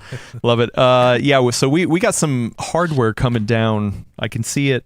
Well, it's not really over there. I'm just pretending to point over there towards Willis. Towards Will. No, Is Willis I'm a little hardware? off. I'm the new A little hardware. off. I'm actually pointing. Willis, I got bad news. We got to slide into a motherboard. Yeah, here we go. How fast? If you don't have gen over gen improvements, Oh, dear. that's it. The internet's going to yell at you. Oh dear. So yeah, we got hardware coming. Some of it's coming sooner rather than later. I'm going to start off continuing to talk about Is it more video cards from Nvidia? Yeah. Oh, boy, yes! So we don't know anything at this point, but there will be 5070 Ti and 5070 at some point in our future. I don't know when. I think there was leaks saying end of February. Is that what the leak said? Video card said February 20th for the Ti, I think. Okay. Mhm. Yeah. So It'll be we will see. Lunar New Year ends next week. It's just waiting for somebody. It's 2 weeks from last Wednesday. Well, yeah. Yeah, okay. so next week. Yeah, the 12th. or the Oh, okay. 13th. Yeah. So that aligns. So you think they all come back and then immediately ship the GPUs Straight back out into it Yeah, again. just go straight out into it. Okay. I would That'd hope be that they'd interesting. spend some time making cards before they try to sell them this time. Well, they can't. They've been off for 2 weeks. I mean, that would be nice, though, wouldn't it? Okay. Yeah. It's easy. They just get back to the factory. They just throw one switch, and the conveyor belt just turns back on, and everything just starts up again. Also, don't forget the TI variant for this one again is also, or I'm sorry, the 70 Ti variant is once again, there are no, it's all partner cards. AIB So only. No NVIDIA Founders Edition for that, so it'll be curious. I think this is always interesting to see what gets seeded, because you'll see variations on reviews a little bit more, because almost everyone for the 5080 and 5090 just did the initial review with the Founders Edition and then followed up with AIB cards. This one is just all AIB all day, so I'm curious to see which flavors get out there. Yeah. I'm curious to see if they ship stock priced ones or if they ship overclocked ones for the initial review seedings. Right. I mean, that's what I'm curious about, because if you get a MSRP one that's, more of a simpler design, more, basic kind of functionality, light on the RGB kind of stuff, you're going to get performance one way, or the the delta between the price and the performance. So the value of it is going to be different than somebody getting one that's $300 more expensive, but it's liquid cooled and has RGB and dual BIOS and all that kind of stuff. Because yes, it's the same GPU inside, but it's very different. Especially with what we were just talking about with the overclocking on the custom cards for the 5080s and 5090s. Like if there is a little bit more headroom in this compared to past generations, I'm just curious to see which ones get seeded first. Yeah, I'm curious, which I will say, I guess I forgot to mention this before. We have a video up on the channel that went up last week where Will and I checked out this MSI RTX 4090 Supreme Liquid. I think they pronounce it Supreme. Yes, Adam. it's pronounced Supreme, but it's misspell it, written it's Supreme. trademarkable, probably. Yeah, so the AIO version, which I didn't see a ton of people covering that stuff. Spoilers, it was within a couple percentage points in terms of performance at stock. But it was real quiet. But it was real quiet and real cool. Yeah. A lot of people did get in the chat, and now I think we do know the official pricing for that. I think it's $2,500 for this one. I can't remember exactly. Sounds right. But yeah, there were a lot of people in the chat being like, "Oh, this is the one I'm looking to get because of all the extra features and stuff like that."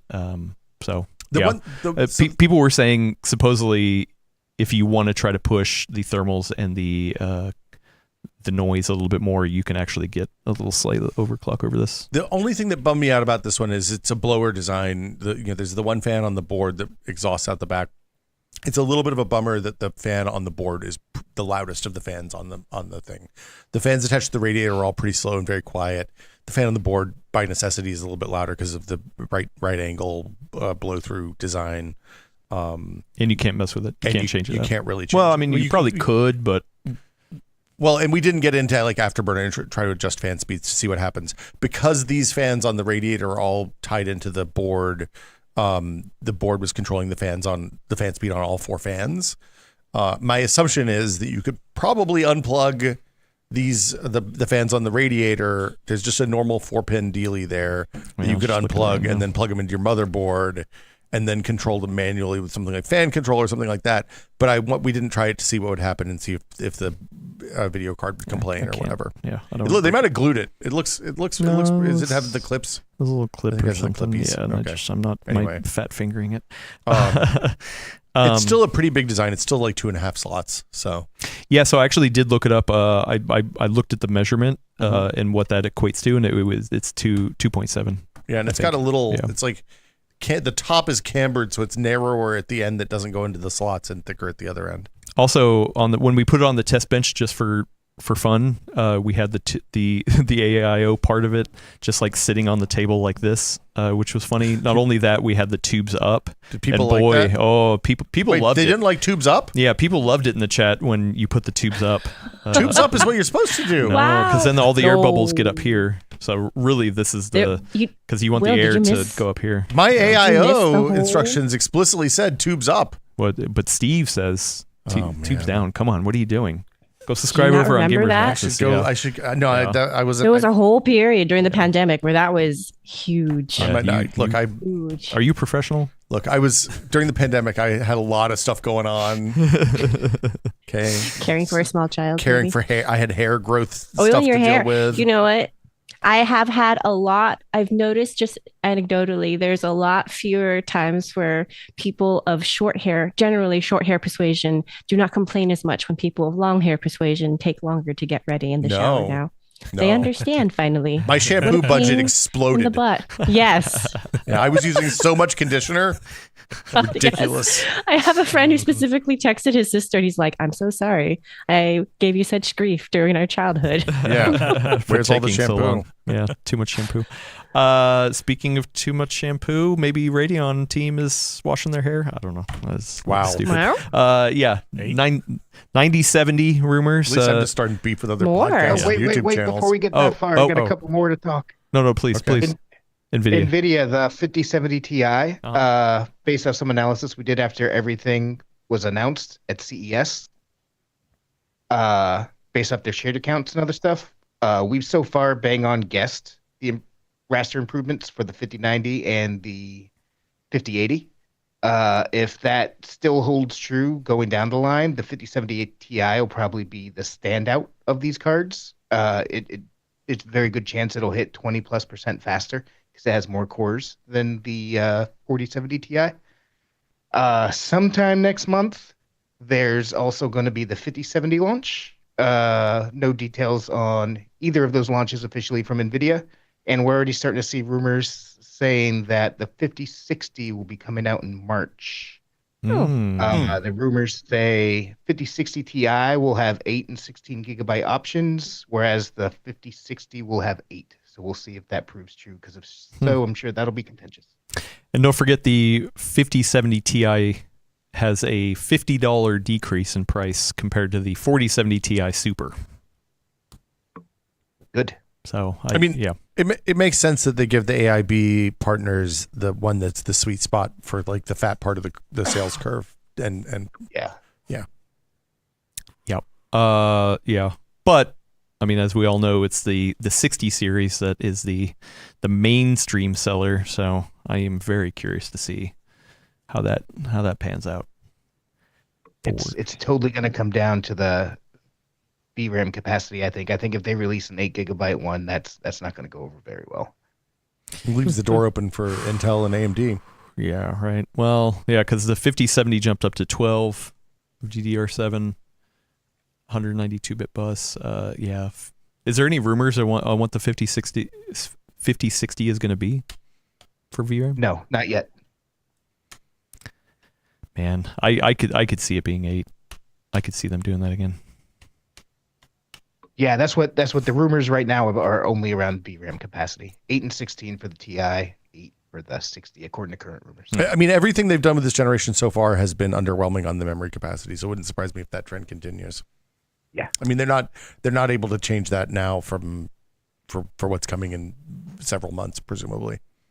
That takes a long time unlike potentially Radeon announcement. Yeah, there we go. This one's been weird because there's a whole history of they briefed people at CES about the 9070 series, but then they didn't get on stage and talk about it. And then we had a series of interviews. Mark interviewed Frank Azor on the written side. I interviewed him in video. They were saying it was coming, and then who was it who posted on Twitter? I think it was McAfee. David. Oh, McAfee. yeah. David McAfee was like, "Oh yeah, you're going to hear something soon." So I mean, yeah, a lot of They people said by the end of March is what they said is the last official guidance for Radeon. Yeah, but we did see a lot of actual physical cards there. So the cards, how long can they physically sit around and wait? AMD was streaming stuff from their booth on a 9070. So There's so many numbers. I know. Yeah. It seems. I mean, look, having seen how this launch has gone, how like stuff is a little rough, and maybe there's some problems. Maybe giving the AIB folks more time to like tweak VBIOSes and get their cards in order is not a bad thing.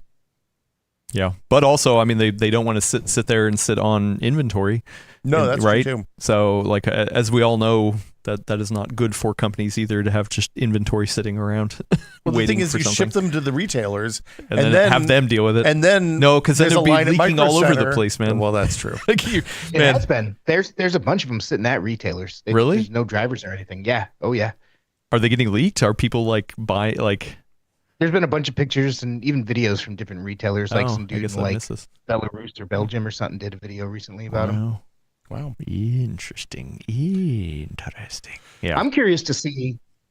Everyone assumed that AMD's delay was a reaction to the lower than expected prices for the RTX 50 series.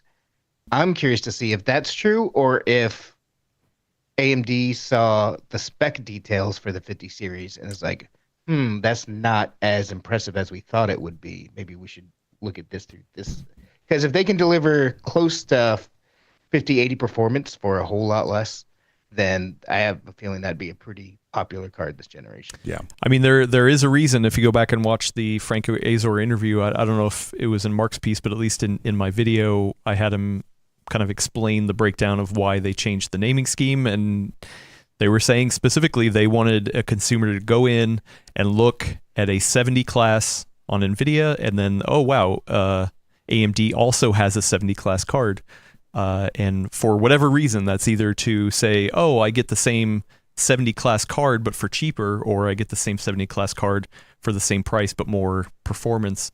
I don't know which end they're going to try to follow. Price or performance that they line up on. Yeah, I guess so we'll find out. Either way, they do want to line up on the naming scheme. So, yeah. Very curious indeed. I mean, we'll probably hear more later. Just in time for the end of the quarter, huh? Just in time for the end of the quarter. Speaking of quarterly calls, Intel had a earnings call. This is the first one with their interim CEOs. We didn't actually say the news about the Radeon stuff. What was the news stuff? Is that it came out this morning. It's leaked. Who knows? Take it with a punch of salt. That AMD will have some sort of event announcing the 9070 by the end of February. That's what it was, yeah. Wait, by the end of what? February this month. It was less than Which 4 makes weeks from sense. now. If they're planning on launching in the middle of March, they would have to announce it before then, or at least talk to reviewers. Yeah. Some sort of hands-on event, Editor's Day, something like that. I'm curious. Yeah. Okay, back over to Intel. They had a call. I mean, not a ton to dig into here, other than they talked about Nova Lake. Panther Lake is set to come out in 2025, so later this year. So Nova Lake's the follow-up to Meteor Lake? No, Nova Lake's the follow-up to Panther Lake. Oh, okay. Panther Lake will be second half of this year. Nova Lake will be 2026. It sounds like, they're saying, or here we go. Here's a Panther Lake the follow-up to Arrow Lake? Yes. Okay. Yeah. Sorry. So this is from Michelle Johnson Holthouse. This is over on PCWorld.com. I think one Mark Hockman wrote this up. Yes, thank you, Mark. The quote is, quote, 2026 is even more exciting from a client perspective as Panther Lake achieves meaningful volumes and we introduce our next generation client family, codenamed Nova Lake, end quote. Is this an 18A process node? Nova Lake is. Panther Lake. Panther Lake is not so much. Yeah, Okay. Panther Lake is probably an Arrow Lake refresh. So TSMC with Foveros. Yeah, I can't remember. I mean, Panther Lake is 18A. is it? Yeah, I thought the 2025 node was 18A. Yeah, that's like the final step of their 5 nodes, Oh. 6 years or something like that. You're right. Okay. Yeah, so that's coming out this year. That'll be interesting. The Panther Lake is supposed to be 18A. They said Nova Lake will be a mixture of in-house and external fabrication. Yeah, which she had a good quote in here too about that, about the Intel using other suppliers. This is also from Michelle Johnson Holthouse, said, quote, "As CEO of Intel product, I will always make process technology decisions based on what is best for my customers. And Intel Foundry will need to earn my business every day, just as I need to earn the business of my customers." Wow, End talk about throwing some shade at your coworkers, man. That's I have met Michelle. She doesn't play around. She's pretty serious about this stuff. So I mean that sounds good. I think it's really interesting. It really drives home. They are thinking of Foundry and product as 2 separate teams and customers almost inside their heads. Yeah. So. It is worth mentioning though. They can't change. It's like it's too late to change Panther Lake from 18A to TSMC or something, right? Yeah. Like they're not. You don't. Those are 4-year decisions, not turn on a dime decisions. Well, the same kind of thing happened with Lunar Lake too. I mean, Meteor Lake was like, oh yeah, it's all in house. Lunar Lake, oh by the way, none of this is in house. So but these were decisions made. It's not like oh, am I going to go to the UPS store? Am I going to go to Kinko's to run off these copies? They lock this stuff in years in advance. Which some people would say that is a disadvantage, to be like, well, they should be able to work together and have a stronger kind of platform. Which she does mention. The second half of that quote is something along the lines of that's what Intel has historically done. They've been one company moving in lockstep. This is kind of like a new future for them. Well, the benefit of the new way is that in the old days when one side lagged, then the other side suffered, and now like presumably everybody gets the best of both worlds, right? Until the Foundry has a bad couple of years and doesn't get things kicked off. But who knows? Might be really good for US-based foundries here in the not-too-distant future if they can get 18A going. Yeah. Correct. We will see. So, yeah. No other hard details about pricing. I mean, what I want to know, too, is Panther Lake in the same socket as Arrow Lake? Or is that... I don't think so. I mean, that'd be crazy. One generation. It's never the same socket. Just one generation on the same they socket. Never do that, Adam. Yeah. Adam holding out hope. I love that you feel this. I feel like that'd be crazy. When was the last time they only had a single generation in a single socket? Well, they just had 3 on one socket, right? Yeah. Yeah, they just had 3 in one socket. So if you have 3, then at the other side there's 1 man. It's like when you cut a pizza slice. You get the fat side averaging on one out. side, you get the small side on the other. Yeah. Wow. Averaging out. I mean, yeah. I think the it's only testament to the incredible power of Raptor Lake that they had 3 on that one socket. Which somebody did. I'm sorry, I forgot to get to that question. Somebody asked why more. This is a fantastic freeze frame for Brad. Oh, Brad's laughing. Yeah. Somebody did ask why were there barely any reviews of a 5080 and 5090 on Intel CPUs? It's quite boring that the majority tested on 9800 X3D. I actually agree with you. We kind of wanted to spin up an Intel bed. Just for we couldn't decide which Intel processor to use, though, and there was some consternation around whether it should be a 14900 KS or a 285K. We didn't have enough time. And, we just went with the Intel bed that was already available. And also, when you're reviewing graphics cards, you're using the most powerful CPU and decent amount of RAM and stuff to put the bottleneck firmly on the graphics. Or as far so as you're going to can. use the fastest CPU around. Which could be the 1400 KS. In 4K. Yeah. Yeah. And Intel just isn't there these days. Though, I don't know. Yes, I agree with you, but imagine if you were like, oh, hey, here's my 5090 review, but I tested it on the 7600. I mean, I think that would be interesting. Look, it's a thing, right? Somebody would watch that. It's a thing we always talked about at Maximum PC as if you want to provide actionable buying advice, maybe the right thing to do is to test on a variety of like generationally popular CPUs and do like the 8800 and the 9900 and the so on and so forth. but also the results for most of those slower CPUs are going to get more and more the same as the CPU bottlenecks get worse and worse. So it ends up not being super useful. Or better, the 5800 X3D. Yeah. I reviewed a 5090 on a 5800 X3D. Here's what I got. Yeah. Anyway, more Intel stuff. We have. I would definitely watch that. Just saying. Right. So would I actually. I know. Yeah. Let's make a list after the show then. Yeah. Just send Adam back to the mines. I get it. You thought you could be free? Yeah, no, I can't be free. On the AMD side of things, we know they have X3D parts coming for CPU testing, the 9900 X3D and the 9950 X3D. At CES. It was a big deal. So they really cared about this product because they talked about it on the stage at CES. Yeah. I do wonder, I mean, they continue to talk about how the 9800 X3D is they're still having a hard time keeping up with demand. I know a lot of people who bought that the 2.6 core CCD 7900X 3D. Yeah. So I'm curious to see. Yeah. Are they having trouble keeping up with demand? That's the one that Frank Azor said they were having trouble keeping up with demand with because they didn't expect the other one to suck so bad. Yeah, exactly. The other competitor's part to suck so bad. It's a pretty amazing quote. Yeah. So I'm curious to see that. We've talked about this before, but you're in a camp who probably needs more cores than you have right now. I mean, I'm on an 8-core X3D part, and I often, there's times, especially when the computer first boots up and it's running a bunch of threads and it's definitely chugging, times when you launch games and video playback freezes on the other monitor because, there's the shader compiling is hitting all the cores and spiking the CPU.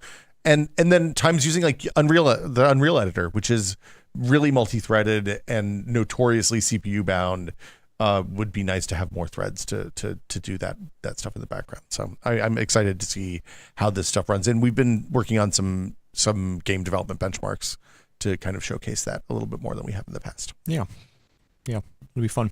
Also, Intel has up their sleeves. This is a little bit different than desktop stuff, but Fire Range. So their top end X3D part. For AMD, AMD. Mike Kreider has a story up on PCWorld right now talking about AMD's monster 9955 HX 3D gaming laptops really are coming soon. Boy, that's a name. That's a number. Sure. Yeah. So it's second generation Fire Range. So it's their high end X3D laptop part for real thick desktop replacement. Are these laptops? Are these Zen 4s or Zen 5s? Brand new Zen 5. Oh, Zen 5. Okay. Zen 5. Yes, this is Zen 5. That's what the 9 means. Yes. Okay. So the first 9 means Zen 5. The second 9 means mobile. The first 5 means second 9 means Ryzen 9. Yeah. Oh, okay. Because they already said Ryzen 9, and then they have to put the 9 after that as well, just so people know. So then the 5 means it's a dual CCD, and the second 5 means it's a mobile dual CCD? I feel like we need some sort of decoder thing. I was going to say, we need another decoder. The X3D parts are not on that decoder wheel. No. No, I can't remember. The laptop numbering is different. Insane. That's one of my favorite videos Gordon did with Steve, actually. I would not be surprised if AMD has some sort of big, huge event in March, because we're already expecting Radeon cards to come out in March. We're expecting now, if this is accurate, X3D parts for laptops to come out in March. I wouldn't be surprised if that's around when we see the 9950 X3D as well. So I wouldn't be surprised if we have some sort of big, hey, enthusiasts, look at this kind of AMD event. Good point. Sometime in March. Yeah, good point. They got a lot coming. I mean, obviously, Nvidia is kind of taking a lot of limelight right now, but AMD, they've got a lot coming, man. I wonder if at some point, what is it they call the glue that holds the CCDs together on the AMD side? Infinity Fabric. Yeah. Yes. I wonder what's the next level of perf on that Infinity Fabric? Because it feels like the multi CCD designs are limited by the speed of that interconnect, and the Foveros stuff that Intel has is my understanding is it's technically better. I don't understand enough about how chips work to say why that is. I wonder the glue's stronger. Oh, okay. Better glue. Got it. Okay. Glue, yeah. So I wonder if we're going to see an update to Infinity Fabric in Zen 6 or be like when that's coming, because I have to wonder with Intel on the multi-chip designs that they have to be thinking about how they can, get things moving a little faster. Yeah, I don't know, especially on the APU stuff. Oh, and that's the other thing. They do make little improvements like most generations to Infinity Fabric, but I agree it's about time where I would expect to see a grounds up rethinking. something big. Yeah. Also, don't forget Strix Halo around the corner as well. I'm hoping to line up something to try that out, because that is could truly be a game changer. Yeah. Have we seen the laptop designs for those? There were a handful at CES, right? They had the Asus tablet, they had the HP mini PC, and then they did have a laptop, and it's escaping me. It's a HP. It was an HP laptop. Oh, okay. Okay. So yeah, Strix Halo. That's the. I mean, out of all this stuff, like I'm curious about all of it for sure, but that Strix Halo, like, very curious indeed. Are those going to be big boy laptops, or are they going to be, your normal? Doesn't seem like it. Laptop. Okay. Yeah, it seems like Strix Halo is like, hey, we packed a lot of power. I mean, this isn't going to be like a super thin and light. It's also not for handhelds, because the TDP range is going to be very high. This I really think it's more for thin and light to medium size ish, but then also mini PCs, I think, too. Yeah, that's all right. Yeah, correct. Yeah, very, and that's the world I play in right now too. So. Yeah. I think that's it for hardware that's coming. Am I missing anything that's coming down the line? I don't think so, you man. said that this is going to be I was going to say this. Initially, we were planning. Adam was like, "This is going to be such a small show. I don't think we've got much to discuss." And here we are, like 2 hours later. A lot of fun stuff for sure. Let's get to Q&As then before we get out of here. If you have a question right now, get them in the chat at the Full Nerd Podcast. It's kind of easier for us to see. But if you're watching or listening to this later, there's a link in the description to Discord. There's a little invite to say, "Hey, come over to our Discord, hang out with the cool folks." Not only that, there is a little place that you can put your questions into, and we will hopefully answer them on this here show. I'm going to start with a couple that I have in my notes here from the chat. This is actually from last week that we didn't get to, and I had forgot. So friend of the show, Samson, said, hey guys, do you think the relative stagnation in CPU compared to GPU is holding gaming back? Kind of what we were talking to earlier about, like, hey, the gains on CPU only seem to be, No, I think the consoles being like 5 years old is holding gaming back. Yeah. Correct. That's the Switch. I guess I'm saying correct one. The Switch is holding gaming back. You want to really? That's where it's Nintendo's. No, I mean, but they're also selling hand over fist. So yeah, but the thing that's holding gaming back is that the PS5 and the Xbox are essentially like 20 series Nvidia parts without all Zen the 2. Nvidia juice. Yeah. So we're looking at underwhelming ray tracing performance on those machines, and like once we get to a point where people can run something full path traced on the consoles, then that's going to be the next big jump for PCs as well. Which the PS5 Pro did jump up some of its ray tracing power, but yeah, it's also at very expensive prices. Yeah, well, but like realistically, if you're making a game for the PlayStation and you're like, okay, we want to actually sell copies of this game, nobody's going to make something that only runs on the PS5 Pro.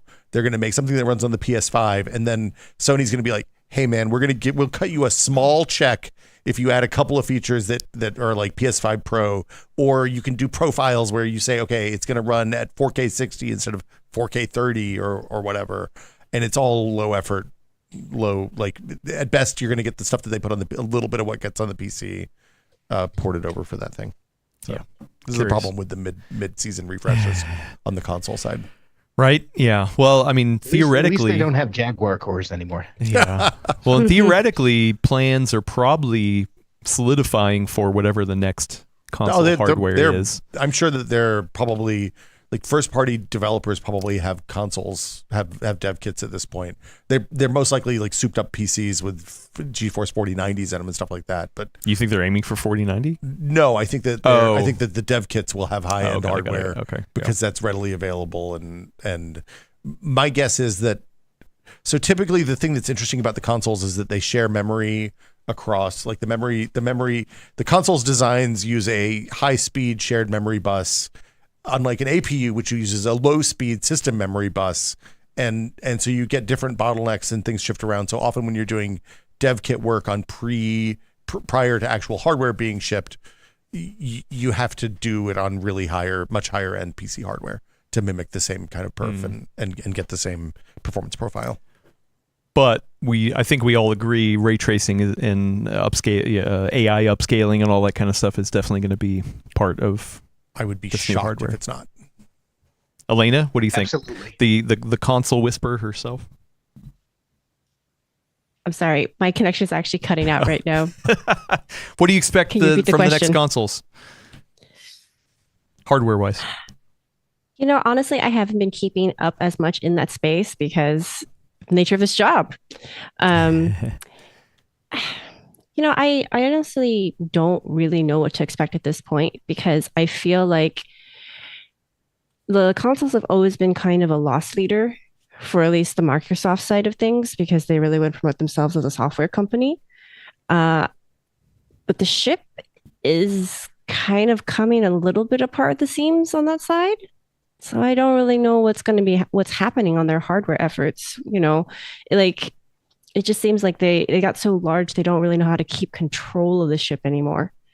And I don't really know what to expect. I think for the Sony side, I think it's going to be much more predictable. I don't think we're going to see like a gigantic leap the way that PC hardware enthusiasts are hoping to like bring everything forward. But I think it's going to be enough that, it's not quite so held back as we're seeing right now with PlayStation 5. But console cycles are pretty long and PlayStation 5 has been pretty popular. So I don't think Sony's actually in a rush either to get new hardware out. So it's still going to be a little bit. It's my take. The games don't look bad. Like we're not in a position where we need the new hardware. It's running at 4K. Your 8K TV isn't holding up? Look, man, I'm still on a 1080p TV. I like my plasma. All right, this isn't a question, but I'm going to ask it in the form of a question. Friend of the show, Skeet Sayer says, why don't we talk about Wi-Fi 7 routers? Because most people probably don't need Wi-Fi 7 routers. I have a Wi-Fi 7 router. Well, yeah. I could talk about You're it. most people. You're not most people. Gordon had a Wi-Fi 7 router. Actually, I think we had the same router. Yeah, you guys had the same router. The Wi-Fi upgrades post 5, which was AX, I guess, are basically, or AC. I can't remember. Yeah, when they AC. retconned the naming, it all got confusing. But they're not super important if you're not in really congested areas. Which I am. So Yeah. I'm always trying to catch that bleeding edge. I would say, do we cover Wi-Fi routers on the website, Brad? Not too much. It's Yeah. hard to find. We cover features like how to get more out of it, but we don't do reviews. We've done reviews in the past, but they're actually super difficult to do correctly, and it's super difficult to find people to do them correctly. So Yes. we don't do too many reviews. Yeah, and There's a lot that goes into it. I'll say for me too, it's for video specifically. We have a combination of technical stuff because we can't putting a consumer device here on the corporate infrastructure actually doesn't always work out well. So you can't tell somebody that you're getting the exact performance they would at the home. But then in my home environment, I live in a very crowded apartment complex that isn't like, sure, I could show you how it works in my setup, but does that apply to anybody else? I don't know, maybe. It does kind of. So here's the thing. I think it's I understand where Brad's coming from, and I 100% agree. If you want to do like what I think of as almost like as sterile as possible, like the purest rendition of a review, it is really hard to get an environment that allows you to do that. When our colleague Mike Brown used to do for us, he was kind of a special case because his house was like removed from a lot of other places. He didn't have to worry about interference. It had been built a certain way, I think to his specifications that allowed it. But it's like that thing with hardware where it's like, do we test with a 9800 X3D or do we test with the 5800 X3D as your CPU, right? Like one is more real world and one is more like the pure theoretical. We know exactly how it's going to perform in the best ideal conditions scenario. So I would argue, Adam, that for a lot of us who live in more crowded conditions, your experience is actually very helpful to have. And that's honestly, as someone who lives in a city, I get frustrated by these more theoretical router reviews because it's like, great, I know that in theory I can push this much, but what's going to happen when I've got 50 other modems and like routers and like and plus an infinite number of Wi-Fi devices, all trying to compete for a limited number of channels. And there's just also a bunch of signals in the air. But a lot of that's what I want to know. Yeah. But when you Lot test of in noise. those environments, it's not super repeatable. So what you really need to do is get Mike know. Brown to set up 75 routers in his house. Wow. And Wow, then, making a lot of work for Mike Brown. look, I mean, you guys can pay me to You move know to Mike Montana. Brown. I Yeah. love Mike Brown. Yeah. Mike's great. Well, why would you Yeah, want to do I that to him? Look, That's so rude. But you know what? My answer to all hobbies. of this, the reason why I don't talk about Wi-Fi 7 is because I like a heathen, perhaps, like a primitive No. Muppet, shall we say. I run wire through my place, and it's not the prettiest thing, but dang, I don't have to worry about any of that That's stuff. good. Yeah, well, exactly. Networking and printing issues infuriate me like nothing else. So you'll never hear me Keep it talking simple. about any of them. I will just pay Comcast to send out a technician to make sure my home network works because Yeah. it makes me want to rip what's left of my hair out.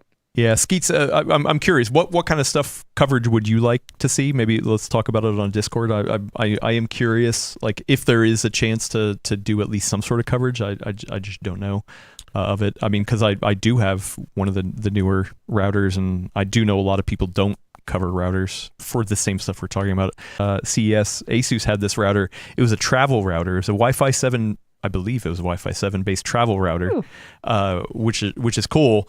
But then also you can switch it to home mode and have it be an extender in your house. Oh. Yeah, because a lot of the travel routers are like, okay, well, if I'm not traveling, then I'm not doing anything with it. This is the first time maybe there's a ton of those kind of things out there, but it's the first time I saw something that was like, oh, hey, then when you're not traveling, you just get to use it as a repeater in your house. And I was like, that's actually pretty cool. I'm curious if people in chat are buying meshes because that's where the kind of industry has gone. Or we did a mesh network video for Tech Hive before the holidays that we talked about like how to place your mesh nodes and all that kind of stuff. It was Go like watch real it. Good basic video. stuff. It was a fun video. We met at Dollhouse. TECHHIVE, no space. But I my guess is that most of the folks here are probably running routers and doing a lot of the stuff that the more modern implementations do for you. Yeah, I'm curious. PS1 Freak, we know when Nova and Panther Lake are coming out. When do we think Zen 6 will come out? I think 2026. 18 months after Zen 5 would be my guess. So I probably wouldn't necessarily say Zen 6, but I would say next gen AMD would be middle of next year. okay. Yeah. All right, that's a fun question. Let me get to a couple more. So we got a lot of questions. Wait, yeah, if stuff is slow next week, maybe we just do a full Q&A because we got a lot of I love questions. questions. And I feel We keep saying that. I know. Yeah. Things Well, come up. hey, news. Stop releasing news, people.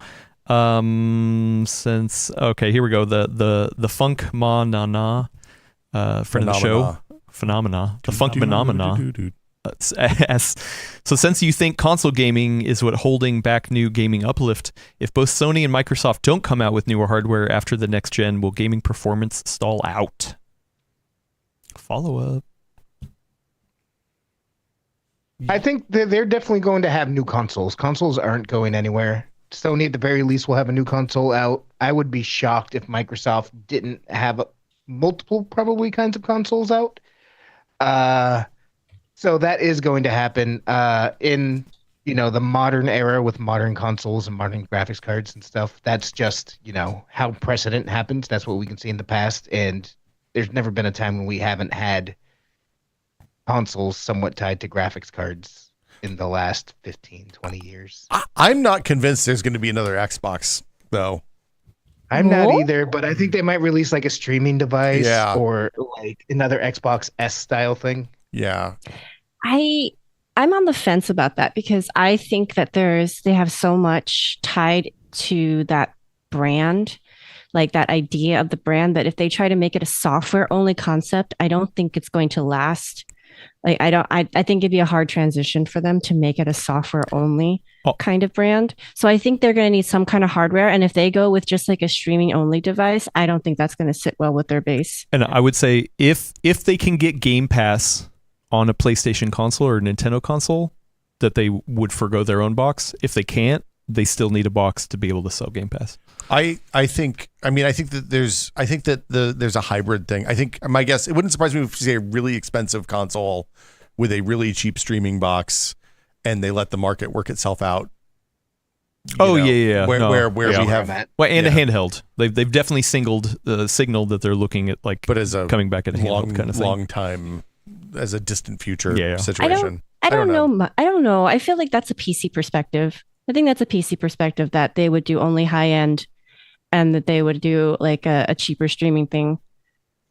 I don't know. I feel like I like, look, the thing about years of internet connected consoles means that they have data about how different people use the devices, and there's a core audience that plays games every night, but then there's also the Call of Duty and Madden people who only play the single player Call of Duty, and the college football one, and the football, the sports, basketball, NBA, FIFA, whatever it is, and they play those for a little bit, but it's not like a lifestyle choice. It's a hey, I would play this every year for 2 or 3 weeks, and then the thing goes back in the box, and I watch Netflix at night again. And I feel like that audience, that more casual audience, because casual now means something else, is probably a pretty prime candidate for, hey, we're going to stream games to you, and instead of you buying a $500 thing every 5 years, we're just going to sell you a $99 thing, and then hit you for games. Well, I don't know, because I mean, when you say streaming, you're talking more like GeForce Now kind of streaming, right? Or Xbox, the Xbox Game Pass Cloud thing that they have. Yeah, because I still think so. So one of the things that we came up against when we were covering Xbox, and like when they first tried to promote the whole like digital only experience back, a decade plus ago now, is that there's a significant portion of the United States, and probably still even to this day, where broadband access is not robust at all. And so even just getting them to go off, like just even for that section of the population, I would say that like going to digital only was probably really painful already. I can't really see a lot of people being able to afford streaming their games, because that just eats so much bandwidth. I think but the thing is, it doesn't eat as much bandwidth as downloading a 200 gig copy of Call of Duty when that comes out in the fall.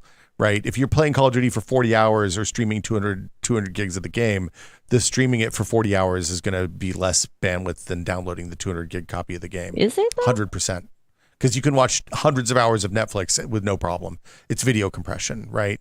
The thing that I think has changed in the time since they started doing digital only stuff and now is that 5G has brought like pretty good, not good by our standards, but better than what was available in a lot of rural America, to a huge chunk of the country that didn't have real broadband before. I'm talking about data caps, though. Data caps are still a real thing. Yeah, on the home internet, though, they're less so. So they on the home, when you sign up for Verizon's cellular service, it's the cap situation is way different than signing up for Verizon's cell service. Again, I mean, I'm not saying you're wrong about any of this. I just think that this is also still more. I still think this is more, personally, I think this is more of a PC perspective, because it's just so much more woven into the DNA of how the PC market operates. I think there's a lot of people who on console who don't like change, who don't really like things being different. They buy a console for it to feel similar to their last one. So I just think that if Microsoft starts shaking things up in a certain way, they're all either they're going to gravitate towards PlayStation, which is great. There's going to be a console for them. But I don't know. I just think that ship got so big that it's kind of, some parts of it are kind of starting to fall off a little bit. Look, they spent $70 billion on Activision last year or year before. I'm just saying that ship got real big. Yeah. So I don't know. It also depends on what happens with the economy. If the economy goes in the toilet, then all bets are off on when they'll hold new consoles for a while. True. All right. A couple more questions. Oh, actually, Brad, do you need to leave? Pretty soon, yeah. Okay. Then somebody asked, I can't remember who in the chat, asked, hey, Adam, what's in this box? What's in the box, Adam? Oh, hey, Adam, what's in the box? Okay. It's 20 inches by 14 inches by 8 inches. Yeah. Let's So live we on know that. that. You need to sniff it first. It's written there in red ink on the side of the I box. was like, did you take out a measuring tape before the show? I mean, what, you can't measure? You don't know all the standard box sizes? See, 20 by 14 some people by 8. have an eye for that. I do not. That's true. Any guesses? I bet it's a video card. I think it's a new console. Or maybe It's a cat. Switch too. Oh, man, I It's love Christmas being for right. Adam right now. Unboxing. Whoa. Oh. 5080. Gigabyte Oh. 5080. Gigabyte. It's the 5080. It's what everybody wants. So Ooh. yeah. Adam the- just rubbing in. that's He the has OC something that other edition. people don't. I knew they were sending this, so hopefully get some coverage of a GPU other than the Founders Edition design. It's got 3 fans. That'd be a good one to test overclocking on, man. Yeah. Spend 'cause- half an hour. Yeah, I actually I don't know about you, Brad, but it's nice to have testing on the Founders Edition, but then also really nice to have testing on partner cards as well, just to kind of compare and contrast. And most people buy partner cards anyway, so yeah. So yeah, that's what I always did throughout the years. I would review the reference board or Founders Edition, whatever it's called at the time, and then I'd make sure to have at least one really good custom board so you can see the difference between letting it loose and not. And no, it wasn't floor candy. That's funny, and not a handheld. Actually, that's a really good guess that it would be another handheld. I like that. Well, since you brought in that GPU, Adam, so there was a question from Bob Jones from the show asked, which 5090 does Adam think smell the best? Oh, smell the best. Yeah. You only smelled 2 so far, right? Yeah. Well, of the units we have on hand, I might have smelled some at CES, I guess. But those So are out of- pre-launch. Out of This those. MSI one, the MSI one has a nice perfume. You know, like a not a grandma's perfume. No. This Not is like this rose is, water. Yeah. Hugo No, Boss. no, it's actually It's like Drakkar Noir. no. What's that one in the '90s that everyone wore? The Drakkar blue, Noir? the water, cool water, cool. Oh my the blue God. one. You know what I'm talking about? Oh no, the memories. No, no. Wasn't it cool water? Oh. Is that Oh, you guys are remembering middle school or something now. No, please, somebody help I me. hate that smell. Yeah. I think you're right. No, you're right. I hate that smell so much. No, it wasn't Kool-Aid. Yeah, it was like Kool-Aid. All like cool these water or little- something. So yes, this MSI card right here, this 5090 Supreme Liquid, it smells like the 90s. You want this one, the FE? That it just smells like. Cool water Davidoff? Is that it? No. Davidoff No, cool that's water? not it. That's not it. Oh, is it? Oh, yeah. Introduced in I think this is 1988. Yeah, Davidoff that is Cool it. Yeah, cool water. Oh, that is a cool bottle. Almost all my girlfriends in high school always wore cool water. They had it both for men and women. It Yeah, contains the mint, worst. seawater, I hate and that rosemary. smell so much. I'm glad somebody's with me on this. All right, yeah. So just based off smell, which I know is the litmus test for The only for thing people anything. care about, yeah, yeah. I would not buy the Founders. I would buy this MSI Supreme. Oh, Did you well, smell the rad hey, or the hey, board? Here we is the go. question. First Live smell of this smell. one. Live Should we- smell. Live smell test Yeah. on the 5080. God, I really From hate Gigabyte. this. This it in is a my bag? thing now. Oh, see, you're gonna get bag smell there. That's not what okay. you want outgassed. Adam's going to This unbox is it. taped. It looks like it's been retaped. I bet this Yeah. seems like a somebody's already second handled loop. this. Somebody's already smelled You're this. gonna get a probably. big huff of dead skin. Yeah. Oh, yeah. Oh, That's okay. gross. Cat dander. Oh gosh. Here we go. Oh wow, that Oh, and smells, actually- smells warm. And actually, yeah, there's no stickers on here, so somebody That's definitely like a, touched that's this. like a 4 before. slot. This is chunky, 3.5 maybe something like that. That's All a- right, that's here we a go. Beefy. So this is not a pure. Oh, that's like a 69 Pontiac. No, a Dodge Charger. Oh my Oh God, yeah, It's a not motor even oil? muscle muscle car. approved Yeah, scientific methods. yeah, for it's smell. like motor oil. This thing's like packed with power. The You know, it's new got car smell? Ooh, wait. It's got a Hemi. Oh yeah, this thing. Do you know what a Hemi is? I know it's a type of engine Okay. that people think are really cool, Yeah, nailed it. right? Yes. So 10 out of yes, 10. yes, it smells like a Hemi. If you want a GPU to smell like a Hemi, this is the one you want to buy. I'm sorry, Gigabyte. boy. I'm sorry, MSI, for comparing your GPU to cool water. It does not smell like cool water. This is We'll start spraying. Anyway, yeah. yeah. Okay, yeah. We need to get out of here. I'm just glad you don't lick these. I'm glad you're smelling instead of licking. That's, I did grateful. one tiny little lick on a video, Oh, and dear. I'm not gonna do it again. Final question of the show from friend of the show, Datus. This one's for Willis, actually. Hey. Do you think you could get Adam to eat stinky tofu again if you coated it in sugar and left it on the floor, ideally in a high traffic public area? Oh my God. I want to hear your question or Yeah. your answer. Can I? I think we did some experiment at like night market that you're willing to try certain things, but I don't know if people were watching. Like, oh, because we're in Asia, so there's this Oh, tall true. white guy Yeah. eating durian. So there were some crowds just Wait, you had a spectacle? You had a crowd around you? No. No. The lady, when I went up and asked for durian, separate thing. When I asked for durian, like I could tell she was just like, oh yeah, here we go. Here goes the white guy trying the durian. Yeah. So it's fine. Content. I don't know if we ever posted that video. They're like, anyway. this man has no friends. Yeah. That's Even funny. if not, I guess we'll make it a goal this year for Computex. Also, I will say, even though I don't like stinky tofu, actually, I actively hate stinky tofu. I'd try it again. I'll try anything. I understand you'll do try anything on different a dare, stalls. right? Yeah. But that is a good question. Stinky tofu with sugar on it, is that a thing? Does anybody put No, sugar? Kind but- of make it like floor candy. Yeah, I know the floor candy. Yeah. But actual question, like, can you give it in other ways? I'll give it's kind of like a brulee, so I'll just coat it in sugar. Oh, just and then torch it. have a little torch. Yeah, There we exactly. go. Yeah, you Just caramelize. Like put, Hey. roll it in nerds. I like, would stick a try bunch of that. Nerds on the I outside. would try that. And if it happens to be on the floor, yeah. All Maybe. right. Oh, no. All right, I have an idea. I'll come Oh, prepared Willis, this yeah. year. So Willis yeah, comes with an idea. don't worry about it, Datus. I got you. There you go. Anyway, let us know what Dangerous. should we do with this 5080. I'm Coat it in sugar. curious. Yeah. Well, no, let's not do that. Yeah. So anyway, check back next week for your fix of PC talk here on the Full Nerd. If you want to listen to us on the go, then subscribe to us over on Apple Podcasts, Pocket Casts, Deezer, Spotify, anywhere. YouTube Music. You can actually listen to podcasts on YouTube Music. And if you are on one of those services, please consider very much leaving a review, a star rating, whatever the service allows you. I don't know what Deezer allows you to do. Every time. They're thumbs ups. Oh, Will please knows. thumbs They us love up the over on D's Deezer. thumbs. Yeah. Oh no. Every time you do, a new GPU arrives in a box for me to smell. So I love smelling GPUs. It's just my jam. Anyway, thank you. I want to thank all the people here on the show. My co-host Brad Sharkus, thank you for hanging out. Hey, pleasure. Adios, internet. Yeah. Elena E., thank you for hanging out. Thank you. I'm still thinking about our next full stomach episode. Yeah. Ooh, Someday. there you go. And the Muppet thing. We really should try to do something. Like like that. what we need you Muppet to do and is full make a stomach. statement, and then we can just critique it. There we go. Yeah. Haven't we already? I think I mean, the but 58. professionally. I think this MSI GPU smells like cool water. There we go. exactly. There's a box quote. Yeah. Put that on the, Cool on the water. box. Yeah.